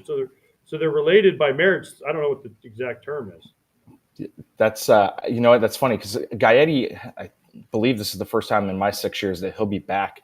I haven't seen him at any events, and Gary Gaetti, that 87 season, he was so good at defense and obviously a pretty good hitter too. So I was unaware of that, and now I have another angle to talk to Dan Gladden about because that's pretty crazy. But I wonder what that family dinner is like every year at Christmas. Hey, AJ, before you jump, last thing, this is for both of you because you guys are there. were you surprised? I guess AJ, you can go first and then bounce because I know you got to get to the game, and then Dan can follow here. That Carlos Correa was booed by the Houston crowd. It sounded like he was booed louder than anyone else. I'm like, hold up, wait. Like, I was trying to process what was going on, what he did for the team, what he goes through at every other ballpark, and I'm like, now he's not even welcome in Houston. Weird. No, first of all, I'll answer before I have to go because Dan gets to show up later than I do. So, yeah, I was shocked when his ovation reaction, whatever you want to call it, because it was more boos than cheers, and for what he did for that organization was pretty amazing. And I also want to say this before I go, and I'll let Dan speak on this. Yesterday, you talk about people in the crowd at Santana and Mauer throughout the first pitch, Gaetti, Gladden, all Twins Hall of Famers, right? I got to introduce Adam Wainwright to Paul Molitor, Jack Morris, Rod Carew, and Tony Oliva yesterday. I mean, you want to talk about a day? Adam Wainwright was like, this is one of the greatest days of my life. So think about the people that have run through the Twins organization, and they were all there yesterday. And it was a special atmosphere. And I agree with Dan that it's going to be amazing tonight. But, yeah, I was surprised because one day Carlos Correa, he's probably, if the Astros have a Hall of Fame, there's a good chance he's going to be in it. Yeah, with Correa, I'll say this: he knows to expect to be booed. He said it. He's like, it's probably less booing here than it is in most other places, but I get booed everywhere, so I'm used to it. He really tried to keep an arm's length thing with his former teammates. He told them we will talk after the series, but that's like he said thank you for the congratulations, but that's it. Let's talk after the series. We'll resume being friends then. He understands the Astros fans that they see him as the enemy now just for this. It's not his fault that he's not in Houston. He would have loved to have stayed, but it's the playoffs. Last year when he came back in August 22, it was fantastic reception. It was the best road reception that he's gotten anywhere. So he knows the love is there. He said fans were coming up to him before the workout that day and saying, hey, good luck. We love seeing you. Good luck. And he's like, are you sure you want to say good luck to me? I am playing for the other team. So he's not surprised by it. And to AJ's point there about the Twins and bringing back all those guys, their history, it's a team. Growing up a huge Giants fan, I really loved how you could always go once a year and you might see Willie Mays or Willie McCovey at the park. And there was Will Clark. And, they rolled out their Giants history really well. The Twins do a very good job for a team that doesn't necessarily get the notoriety because all their history seemed like their great stuff happened 30 years ago. They roll everybody out. When they have a Hall of Fame day, when Joe Mauer went into the Team Hall of Fame, it was incredible to see who comes through. And you look at it, it's more position player heavy by far, but it is an impressive list of guys. And a lot of guys from Minnesota always love to come back and play for this team. And, you look at that early 90s and Molitor was there. Dave Winfield was there for a little bit. Beyond the fact that Joe Mauer and Justin Morneau and Torrey Hunter and AJ, like the groups of players that they roll out is incredible for these things. And, Ron Gardenhire was let go and he was back at a postseason press conference. Terry Ryan was at the same press conference. Paul Molitor's been back, even though he got fired in 2018. They brought him back as a minor league instructor. This team sort of keeps a family-like feel with all of the people around them. They never seem to let go unless they want to be gone. And it is something that it's cool because you get these moments like this where it's the playoffs and this new team is hopefully creating some of those same memories that they'll be back one day down the road. Let me ask you this. Let's get back to the game here. What did the Twins have to do to get to Game 5? I know they got Joe Ryan pitching. He's capable of doing, pretty much anything out there on the mound. He's a good pitcher. He's got to find a way to get to 4 innings, I think. But what do they have to hit? They have to pit. Like, what's the main thing they have to start doing? I think Joe Ryan's got to get through that first inning that he's out there. I think they're going to tell him, you're going out there for 3, maybe 4, empty the tank, because his velocity can kind of waver. Like, it can be 94 for a few minutes, and then you'll see it at 90 later in the inning. I think they want him to empty the tank with that. Worry about the off-speed stuff and just getting it over and making sure, because this isn't a great matchup for him. This typically I think he's pitched 14 innings against the Astros and given up 9 earned runs, 3 homers.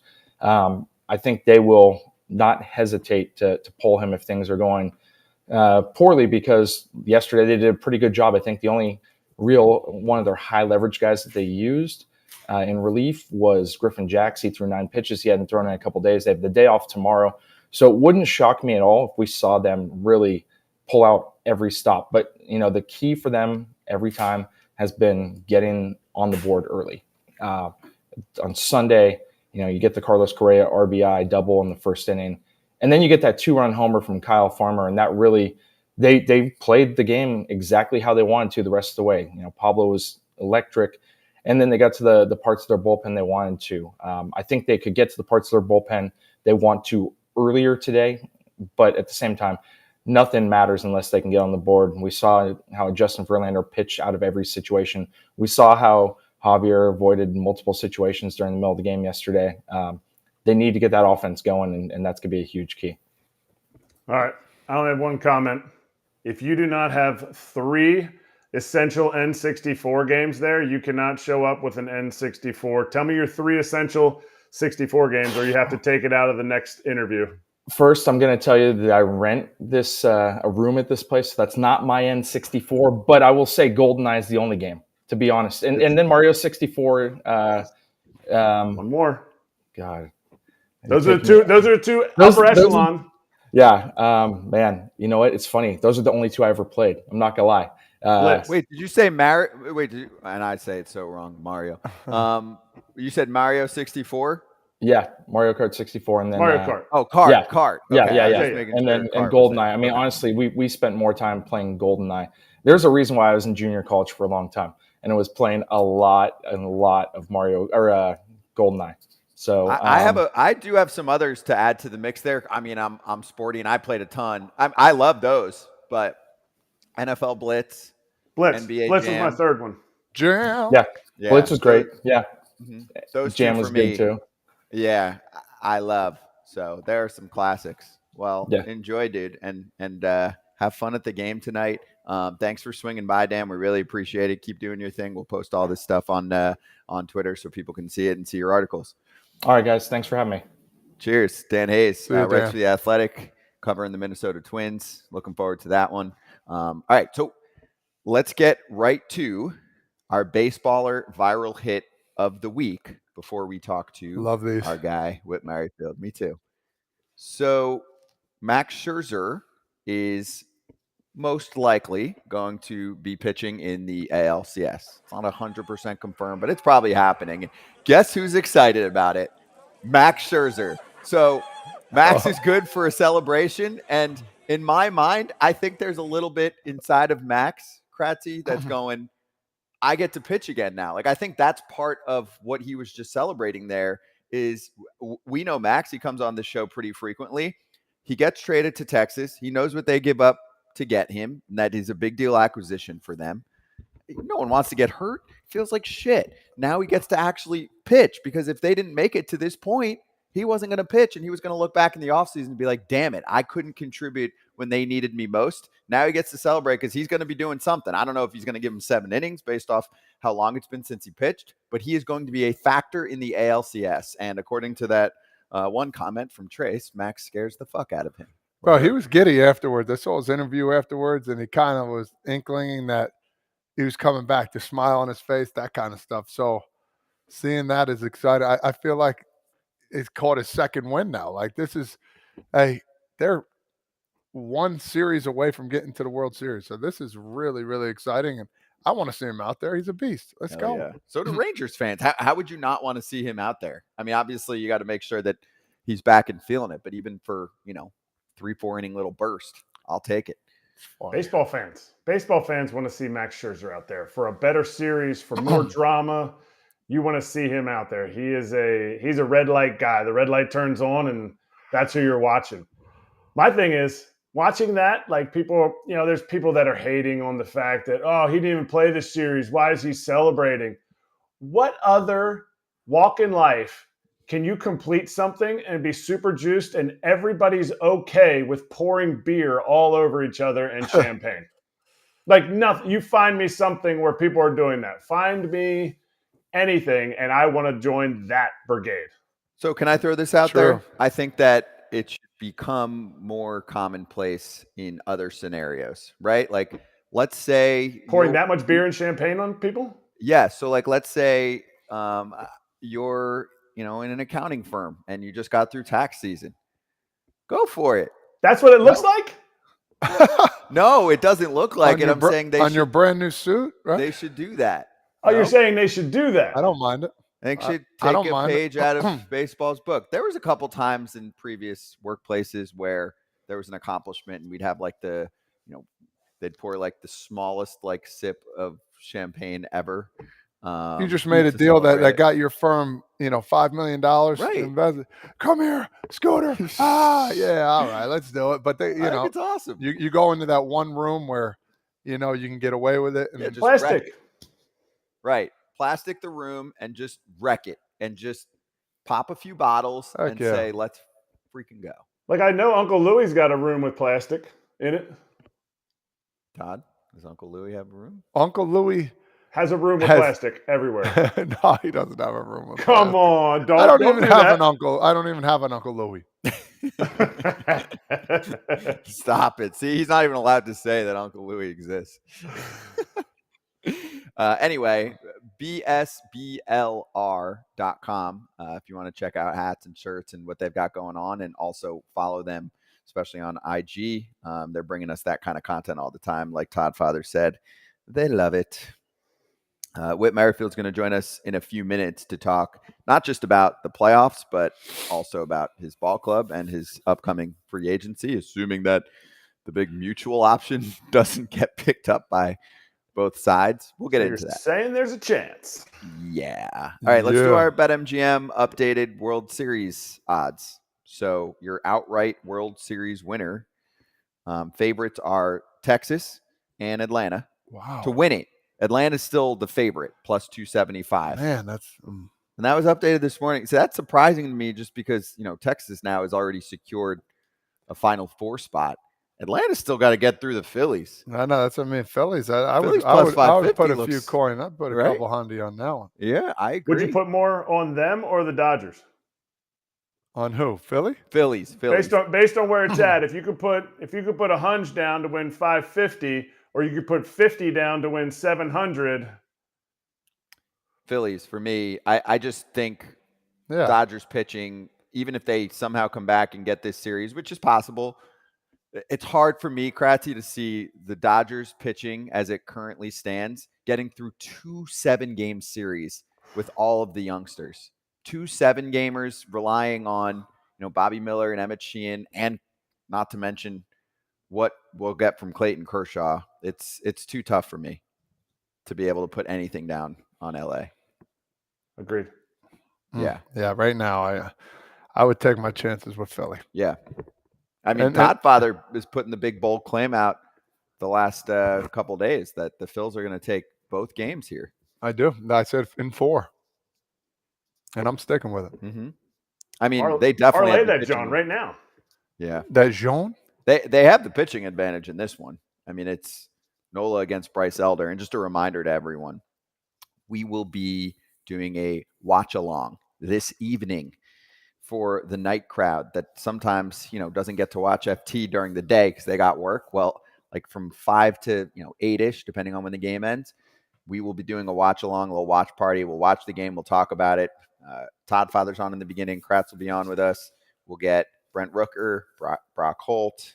I'm always forgetting one person. It's a different person. I forget each. Yeah, you did. You got Grant McCauley. Yeah, you got Brock Holt. Covers the Braves. All right, we got everyone this time. Eat supper with us. Dinner, whatever you call it. I love that. Do you still call it supper? He does. He just said it. I always call it supper. I don't think I've ever called it supper in my life. I don't think one time in my life I said, is it time for supper? It wasn't a thing. I said it. I would say it being funny. Right. But it's not a thing. No. Is that a Pennsylvania thing? Or is I that don't know just why a I Kratz say fan it. I've thing? always No, called some it people, supper. a lot of people, the down south thing, I think. Really? Do they still call it supper? Yeah, not me. My mom calls Sunday lunch dinner. Or brunch You guys coming over for dinner? for Sunday lunch. Yep. And my wife's like, Dinner? What time is that lunch at? Yeah, what time are we having this? No, this is right after church. Come on over to our house for dinner. I But respect it. she calls supper dinner the rest of the week. And, hey, listen, I respect it. I'm not mad at her. All I say is, Ma, meatloaf. That's exactly. Also, I see people in the chat getting ready for a little Whit Merrifield action. If you have any questions for him, let us know, and we'll pass them on to Whit. I hope Let's bring him in right now and ask N64. him what he calls his meal in the evening. Whit, what's going on, dude? Hey, guys. And what would you say when you eat tonight at like whatever 6, 7, 8 o'clock? What is that called? I call it dinner, but around here it's called supper. Oh, okay. Oh. Where are you? So it's a Southern thing. Yeah, I'm in North Carolina. Yeah, I told you it's a Southern thing. You see all those old movies with the horse and buggy and all that stuff. Pop, when are we gonna get supper? Yeah, a hot meal at night is supper, and dinner is an afternoon meal. Oh, so it is okay. So I've never heard of that before, but that's great. It's good insight. Yeah. My mom's the only one that does that. Whit, you ever play N64? Yeah. What are the 3 best games ever on N64? If you're wrong, I'm gonna rain another frog plague on you at your pool in the background there. King Griffey Jr., Major League Baseball. Oh. NFL Blitz. Oh. And Mario Kart. GoldenEye's not in your top 3? Nah. I wasn't very good at it. You weren't very good, that's why. Yeah. NFL Blitz, though, I'll take on anybody in the world, NFL Blitz. Oh. No. That was me. Blitz and Jam. NBA Jam. You played NBA Jams on N64. I only did that on Sega Genesis. That's it. I didn't even know they had it on Genesis. Oh my God. He's all day. heating up. I played Sega too. Yeah, you'd have to go Yeah. and put the thing I in did there. that with Sonic my whole life. Are the frogs good since you've been home? Yeah. No, it was a May to August situation. Oh, okay. So it's seasonal. Cold now. Yeah. Too cold now. All right, so let's dive into it first off. Are you pissed off that you're not playing ball right now because of the talent on the roster? Yeah, we feel like we should still be playing based on the guys that we had, and we stayed healthy. We had a healthy year for the most part, and just didn't get it done. What did guys say right after the game, like in the clubhouse? Because I know it clears out quick, and it's always weird. These guys talk about it, right? It's like quick, and then all of a sudden you're home, and the whole 6-month lifestyle, 7-month lifestyle just turns into a memory. So, did anyone say anything that? I mean, obviously, I know we always try and like turn this down from fans because they're like, did everyone get together and there was a speech and whatever? Like, that's not really a baseball thing. But did you just hear anything or have any conversations with guys that you'll remember that stood out to you about like what you think, either went wrong or something that you'll remember on the positive side of things?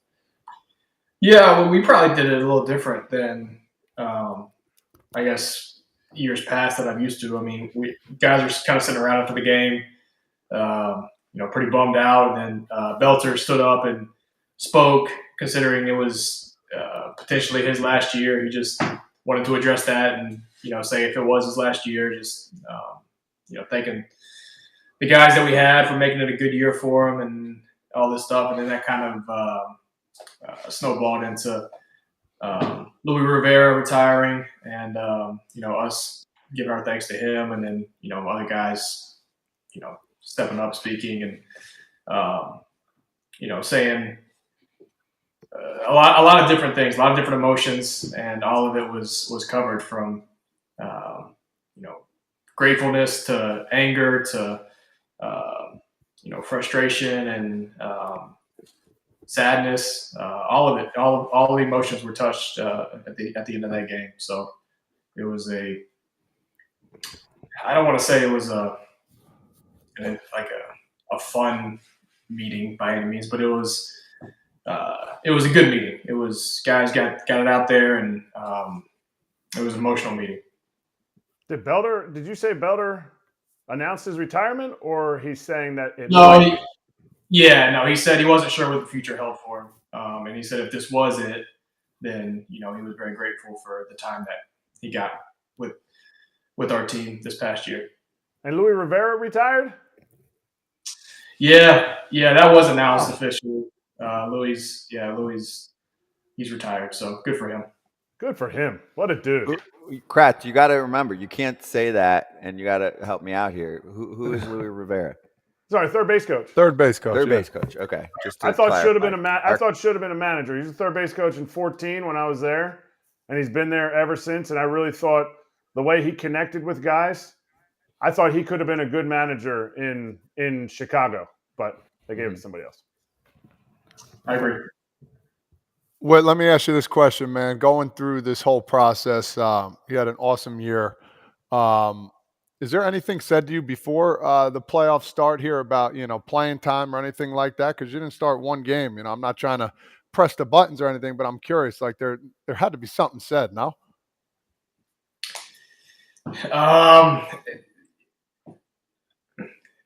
Kind of. So, I don't want to take away from what Bish did. Bish was great down the stretch and, played great offensively, defensively, whether he was playing third base, second base, right field, first base. He did a great job on defense and offensively started to put together some good at-bats.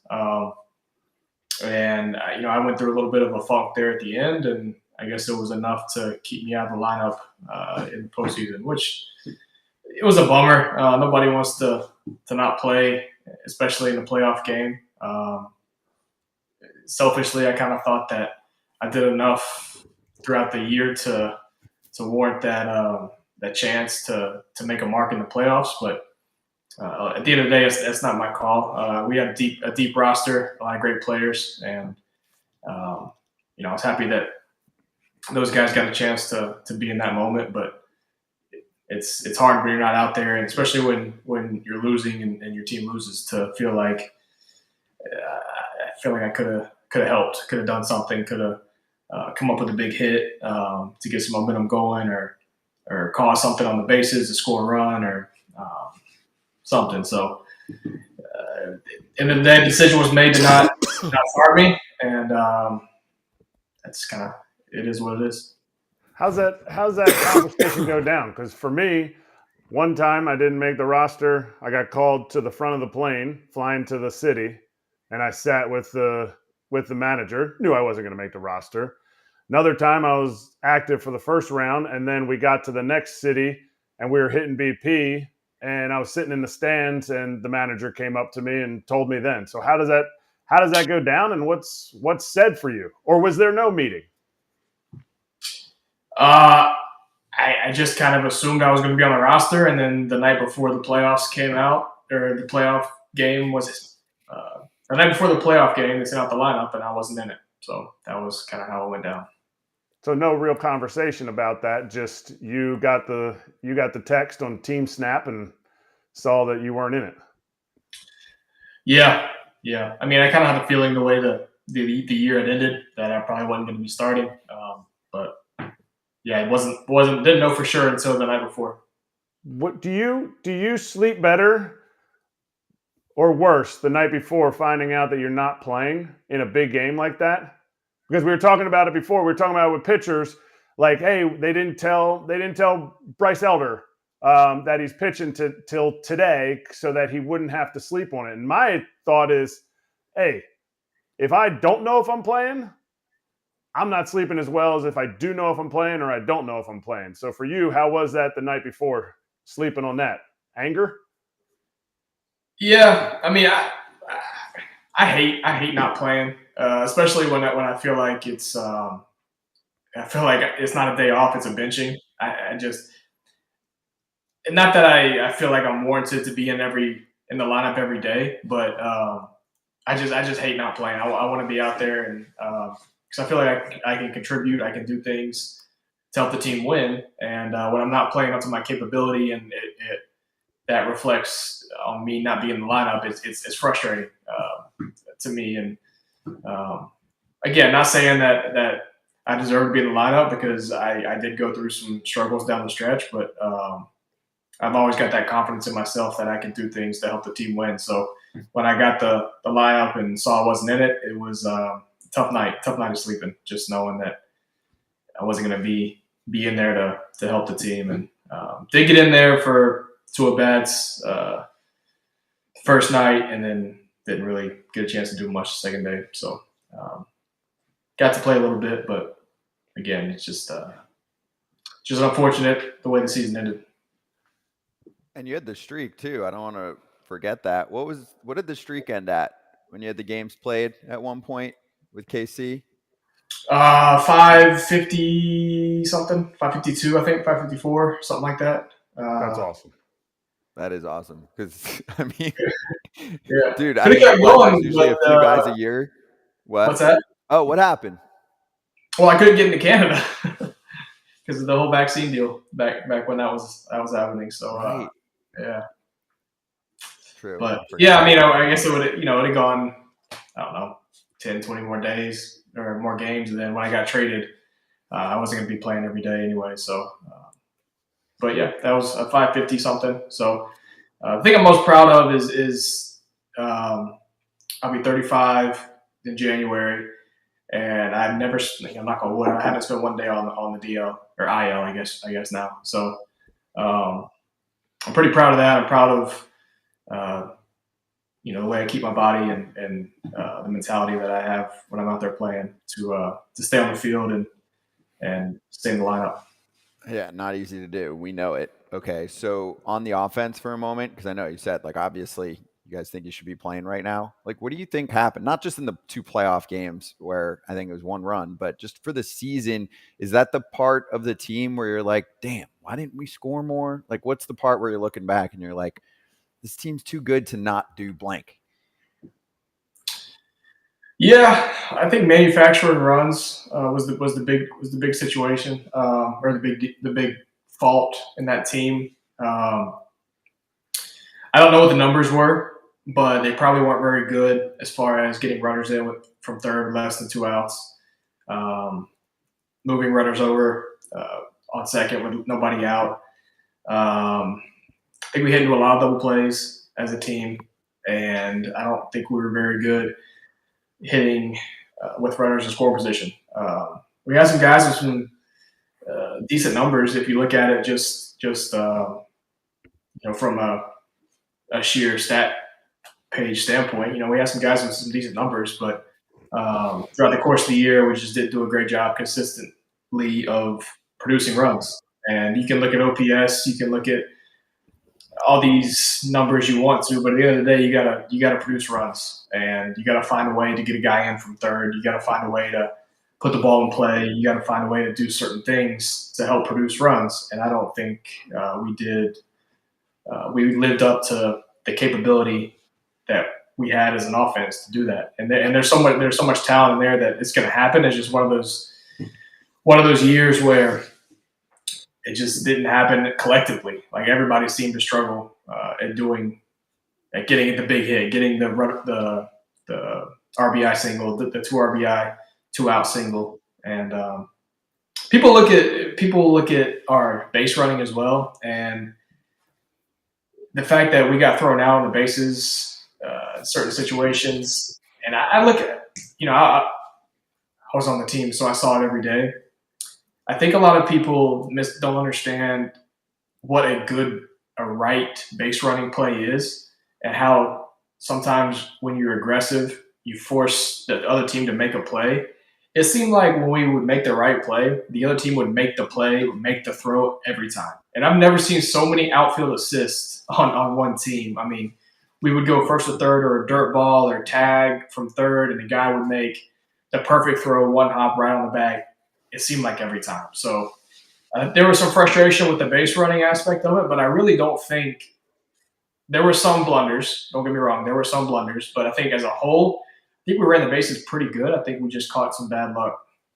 No, for sure. You guys were running. I thought your base running was way better than it was last year. Way better. I thought that was a huge upgrade. I understand you made some outs, but you can't make those outs without being aggressive. Yeah. It's like, it was a whole mindset shift, reading the game and everything. I thought I thought you guys looked great on the bases, but maybe I'm just a huge Dalton Varsho fan too. So Varsho, he's the best. he's the best. Just a little Wisconsin ball of baseball. But anyway, so you're talking about like in-game things. If I'm a catcher and I'm watching and evaluating what Jose Barrios has out there, I can't take him out of the game. I can't. I also know as the catcher what the game plan is. How did you see it from your vantage point? So look, I mean, I got asked after the game. I had one guy come up and talk to me after the game, and he asked about that. And I said I hated it. I hated the move because I hated that Jose didn't get a chance to go out and have that like signature, I'm putting the team on my back, get out of my way type game. I thought he earned that chance. He was great for us all year, and he was absolutely dealing. And so everyone's got their game plan. Our coaches and front office had their game plan going into the game, and it looks bad because it didn't work out. But from a baseball player's standpoint, there's a lot of times where we've gotten so focused and so stuck on numbers and not letting a pitcher face a lineup for a third time, or this righty face this righty, or we can't let this lefty face this lefty. When you're locked in and you're going, it doesn't matter that I don't care when I'm feeling good. I don't care if they got a right-handed submariner or slinger coming in throwing 95 from the side. It doesn't matter because I'm locked in and I'm gonna hit this guy. And even if the numbers say over the course of the year, the course of my career, I don't hit this guy very well, when I'm locked in, I guarantee you I do. Jose was locked in, and I guarantee you if he had cruised through that lineup again a second time, that third time, it wouldn't have mattered because his stuff was sharp and he was cruising and he had that competitor get out of my way look in his eye. And I think a lot of times that gets lost in the way we evaluate today's game, and it's a shame. But again, it looks bad now because it didn't work out. I feel bad for Kikuchi. Kikuchi was amazing for us all year, and he got put in a situation that he hadn't been on. He hadn't come out of the pen all year, so tough spot for him. And so I don't want to throw anybody under the bus with it, but it was just it was kind of it was a shock, that we were pulling him so early, and I feel bad for Jose. Bro, preach right now, because I've said this all along. The analytical department, it's good for a couple of things, but most of the things, it's paperwork, it's toilet paper, honestly. When a guy is hot on the mound or hitting, I said it before, I was hot one time for the last 10 games. I'm going to face Scherzer, like, oh, you struggle against him. I said, I don't care who I'm facing. I'm hot right now. Leave me alone. I mean, there had to have been something in Barrios' mind, because when he got taken off the mound, it kind of like he knew it. It wasn't like, he wasn't fighting for it. Not saying like he didn't want to pitch, but at the same time, I think he kind of knew, like, I was going 3 innings and that was basically it. Like, there's got to be some kind of disconnect there where you see a guy shoving, like, you got to find a way to make a change there, that in-game analysis, that in-game, feel. So for me, and what you were saying, I think it's just so spot on, man. People don't understand. If you're not a baseball player or an athlete per se, that grit inside you, if somebody's tearing something up, we can wait to bring those guys in. And I feel like Barrios at the same time just kind of knew and felt he was coming out, and he just walked off like nothing. And not to his fault. I think, there was that disconnect. And, talking, I don't know if you talked to Barrios, did he have that same feeling? Yeah, I mean, the game plan was, from my understanding, was communicated to the staff before, to the pitching staff before the game. So the pitching staff knew kind of what the plan was pregame. I think in Jose's mind, like most of our minds, he was pitching so well, he thought he maybe had earned another couple batters, another couple innings. So, when Schneid came out, I think he knew that they were going to do what they talked about. And Hosey's great. He's just such a professional, and he's I was hitting, and he came in, and just like anybody would have done, he let out some frustration, in a professional way underneath where nobody could see it. And he wasn't motherfucking anybody. He wasn't doing anything that would cause you to turn your head. He was just frustrated because he wanted the ball. He wanted the chance to put the team on his back and keep our season going, and he didn't get that chance past the third inning. But he let it out, and he was good after that. And after the game, he gave in the locker room. He was one of the guys that stepped up and gave a passionate, great, amazing, one of the best speeches I've heard a teammate make, frankly, in all my years of playing. So kudos to Hosey, one of my favorite teammates I've ever played with. Just an incredible person. The work ethic he has is second to none, and the care that he has for his teammates in the game it's why I hated it so much that he didn't have a chance to have that Staples signature game. So maybe everybody will learn from it. Was Schneider and Pete Walker, were they handcuffed on this decision? You feel like they were handcuffed? I don't know. I really don't know. I'm not going to speculate or throw people under the bus, but there's definitely some confusion among the players as to what was going on. So I don't know. I don't know what happens behind those doors, behind the coach's doors, the conversations that go down. I just know what's communicated to us and the words that go around the locker room. And we were confused about it, and we were confused as to where. I guess we just don't know the conversations that go on. Yeah, you're not in there, but you did hear the conversation that Ross Atkins had. Do you feel like an organization, you want an organization to have each other's back no matter what? Like you've had people's back while you've been talking with us here today. Like for Ross to come out and say 100% it was him, it was not me, and anything else, it was not me. Do you feel like that was a little cold? Do you feel like that's like a cold way of handling something, and maybe you would have done it differently? Maybe, Schneider did it differently when he spoke in his post-game conference? I'm going to be honest. I'm not sure what you're talking about with Ross. Did he have was this after the game? This was two days later. Scotty, do you remember how many days later it was? 2 or 3 days later. Was it a press conference? It was a press conference. Ross Atkins stood up there and said he has no influence on the game plan. That is 100%. Did he use the word 100%, Scott? I don't remember. But he said, he didn't basically say, he said that is John Schneider and uniform personnel only meeting who makes those decisions. I'll bring it in just so Whit has the context, because this is real, and I'll just go direct quote on the post-game kind of, or postseason kind of wrap up. Quote, "I found out about it when you did.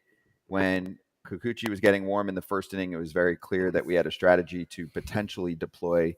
John Schneider made the decision to deploy that. There was not an influence from the front office, or from the office, he called it, that factored into that, other than maybe it was an organizational strategy communicated to players. When I say organization, I'm including players, many players over the course of the days prior to that strategy." It was interesting. Yeah, I mean, like I said, I'm pretty sure the players were aware of the strategy going into it. Ross may not have had any say in that. I don't know if he's in those coaches meetings, if he's involved in it or not. I really don't know. I know the analytics department is pretty heavily involved, from my understanding, at least from the pitching side of it. And like most teams are. But yeah, I mean, I can't really comment one way or another on that, because I'm not sure what conversations go on behind closed doors.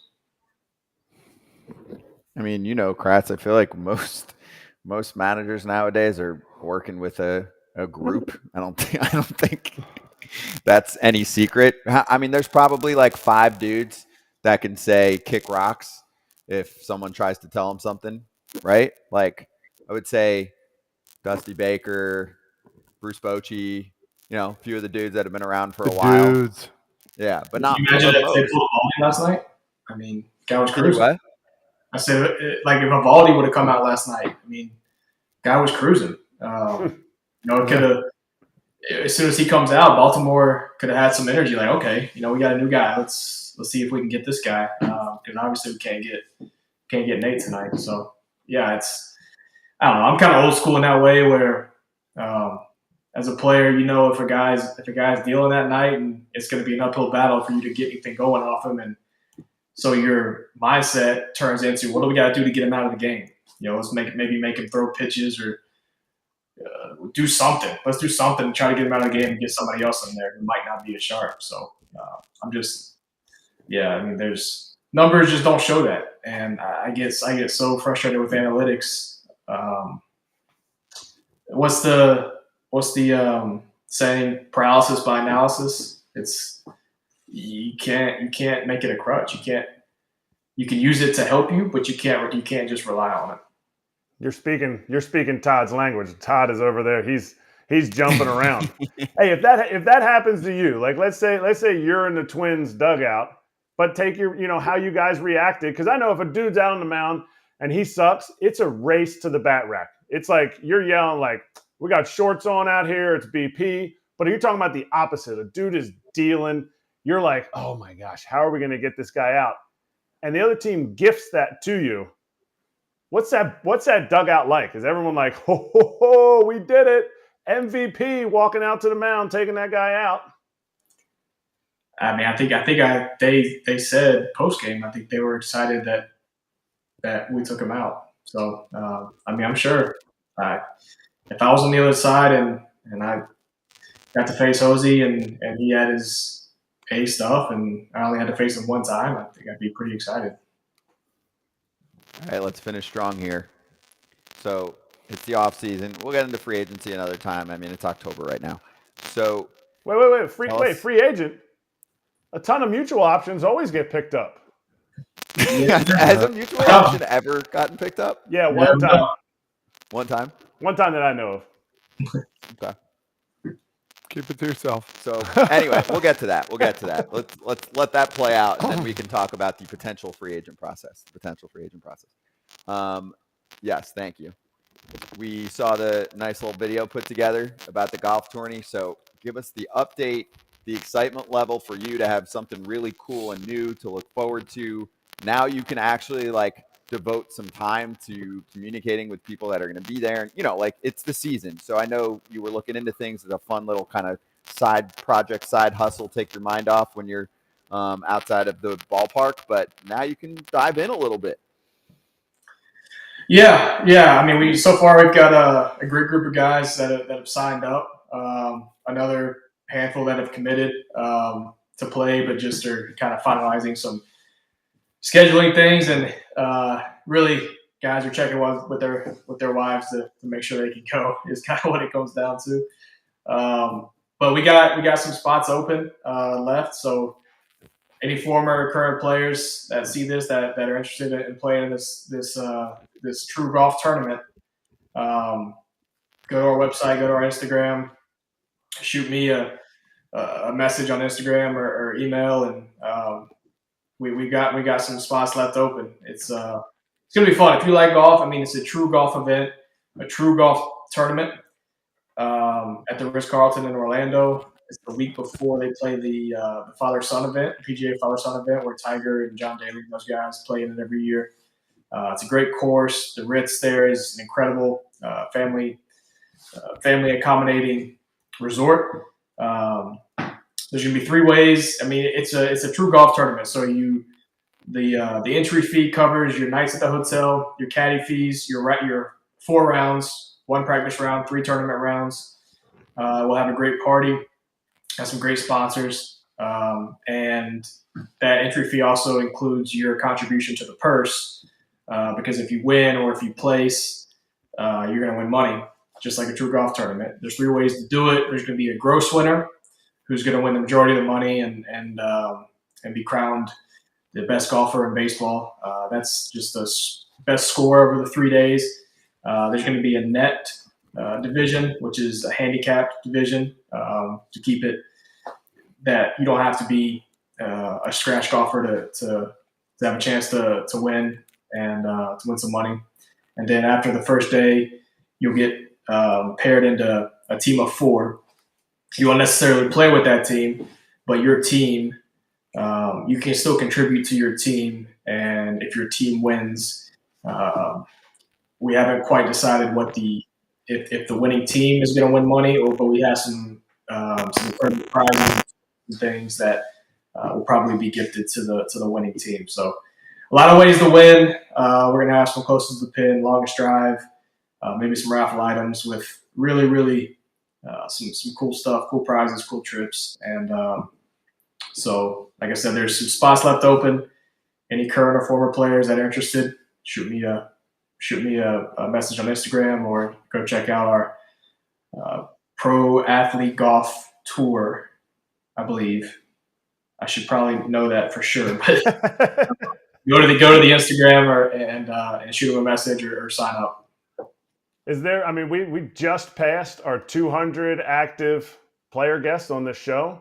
So is there anybody? Is there like a wish list? Are you like, dude, I would love it if this guy would come out that you haven't connected with? I mean, you got Nick Punto and Kyle Loesch, so I know you guys have your like elite of the elite guys coming. But is there somebody that you're like, I want to see Salvador Perez on the links just to take his money? So I don't really know. There's a handful of guys that you hear that play golf. The 3 guys that I've heard, current guys that are their best players, are Aaron Hicks, Jeff McNeil, and Ian Happ. Happer's going to be on his honeymoon, so he can't go. I did send Hicks and McNeil an invitation to the clubhouse, which a lot of those I found have kind of got lost in fan mail, so that's kind of a bummer. But I would love it if McNeil and Hicksy could make it, because I've heard about how great of a golfers they are. But besides that, I mean, I don't really know around the league outside of guys that I've played with, who golfs. So it's hard to reach out to everybody because you just don't know who's interested in playing golf or not. So please, reach out. I'll reach out to Hicksy. Has Corbin Burns, has he signed up? I didn't see his name on there. I don't know. Okay, that's fine. I'll reach out to him for you. Okay. Other people are doing it. And Happer's vacation time. It's not honeymoon. Come on, man. Like you can golf on your honeymoon. Yeah, just honeymoon at the Ritz. I mean, that's a boss honeymoon for sure. Yeah. And who's gonna be mic'd up? Can we get like a Moose mic up, or like is Trout coming out? Like Trout's got his own golf course. He should be hosting this thing in a few years. Yeah, Trout's another one. I haven't heard back from Trout, but I'm sure he gets piles and piles of mail. So not like this.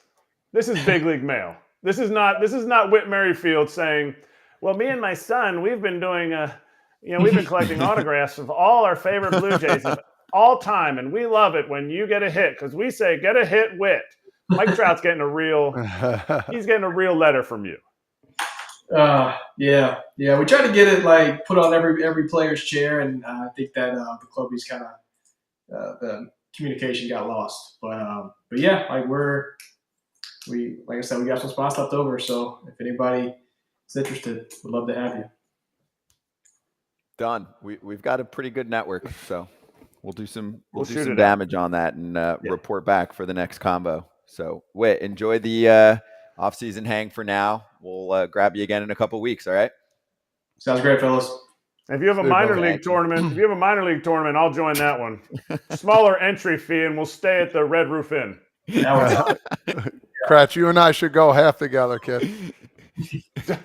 Our strokes would not do well. We wouldn't win this thing if we were best ball, Todd. That's true. I don't imagine you having the softest hands, Kratzy. You get a what? I don't imagine you having the softest hands. No, putting is not my go-to. but down here in my studio, I got my putting green. So you just keep this thing going. Once it comes up to Trout's course in 2025, you'll see the big fella out there. Humble brag there, huh? In my studio.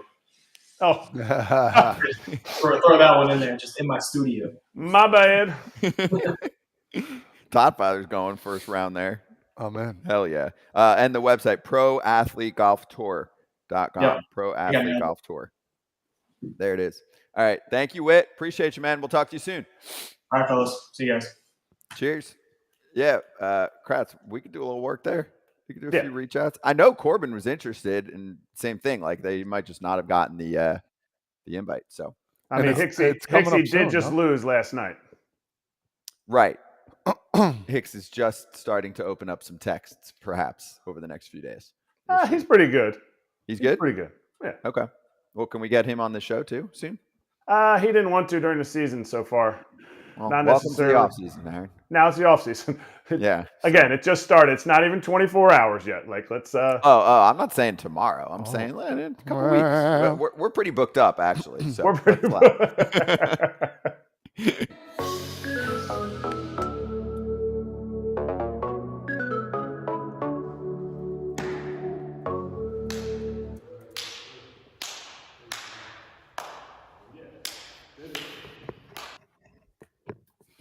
Kratz hats, run it. What you got? Ooh, this one barely stayed together today. Found this, John. The Harrisonburg Turks. It's the summer ball team I played on after my junior year of college down in Shenandoah Valley. Look at that. I mean, look at this thing. This thing is all cracked in the back. Barely fitting on it. It's set on my head like a yarmulke, just sticks. At some point, it's going to be like December 10th, and he's just going to bring out like some fake hats and be like, "No, so I'm getting played for the Lake Tahoe, salt on the real. I think I'm at the bottom.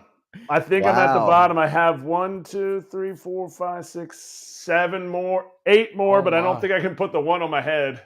I think it's been a good run. It's been a good run. That's then you're gonna see this every day. There's nothing wrong with that. Kratz are going to get booted off the show. Okay, no. Look at this thing breaking.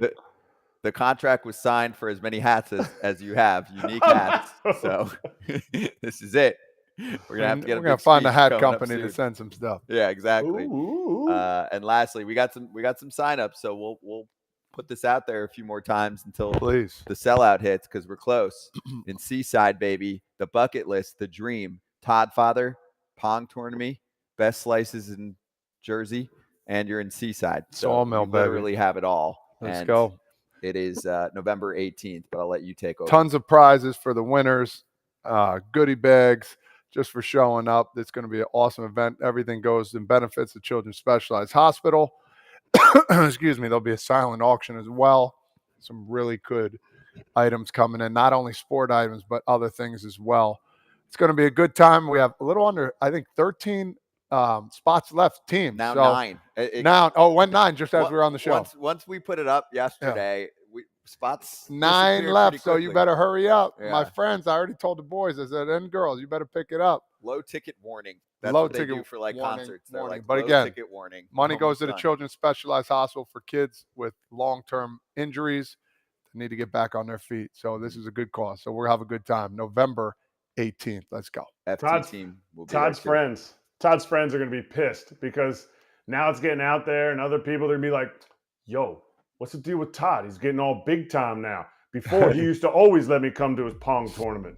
They're always like, oh, I thought you put me in. What do you mean? Oh, no, let's go. No. I thought you'd pay for my spot, Todd. Yeah, exactly. All right, we will see everyone 5 o'clock Eastern on this very Foul Territory YouTube channel to watch the Braves-Phillies game with you and many other guests, Brent Rooker, Brock Holt, Grant McCauley, Todd Father, Kratz, myself.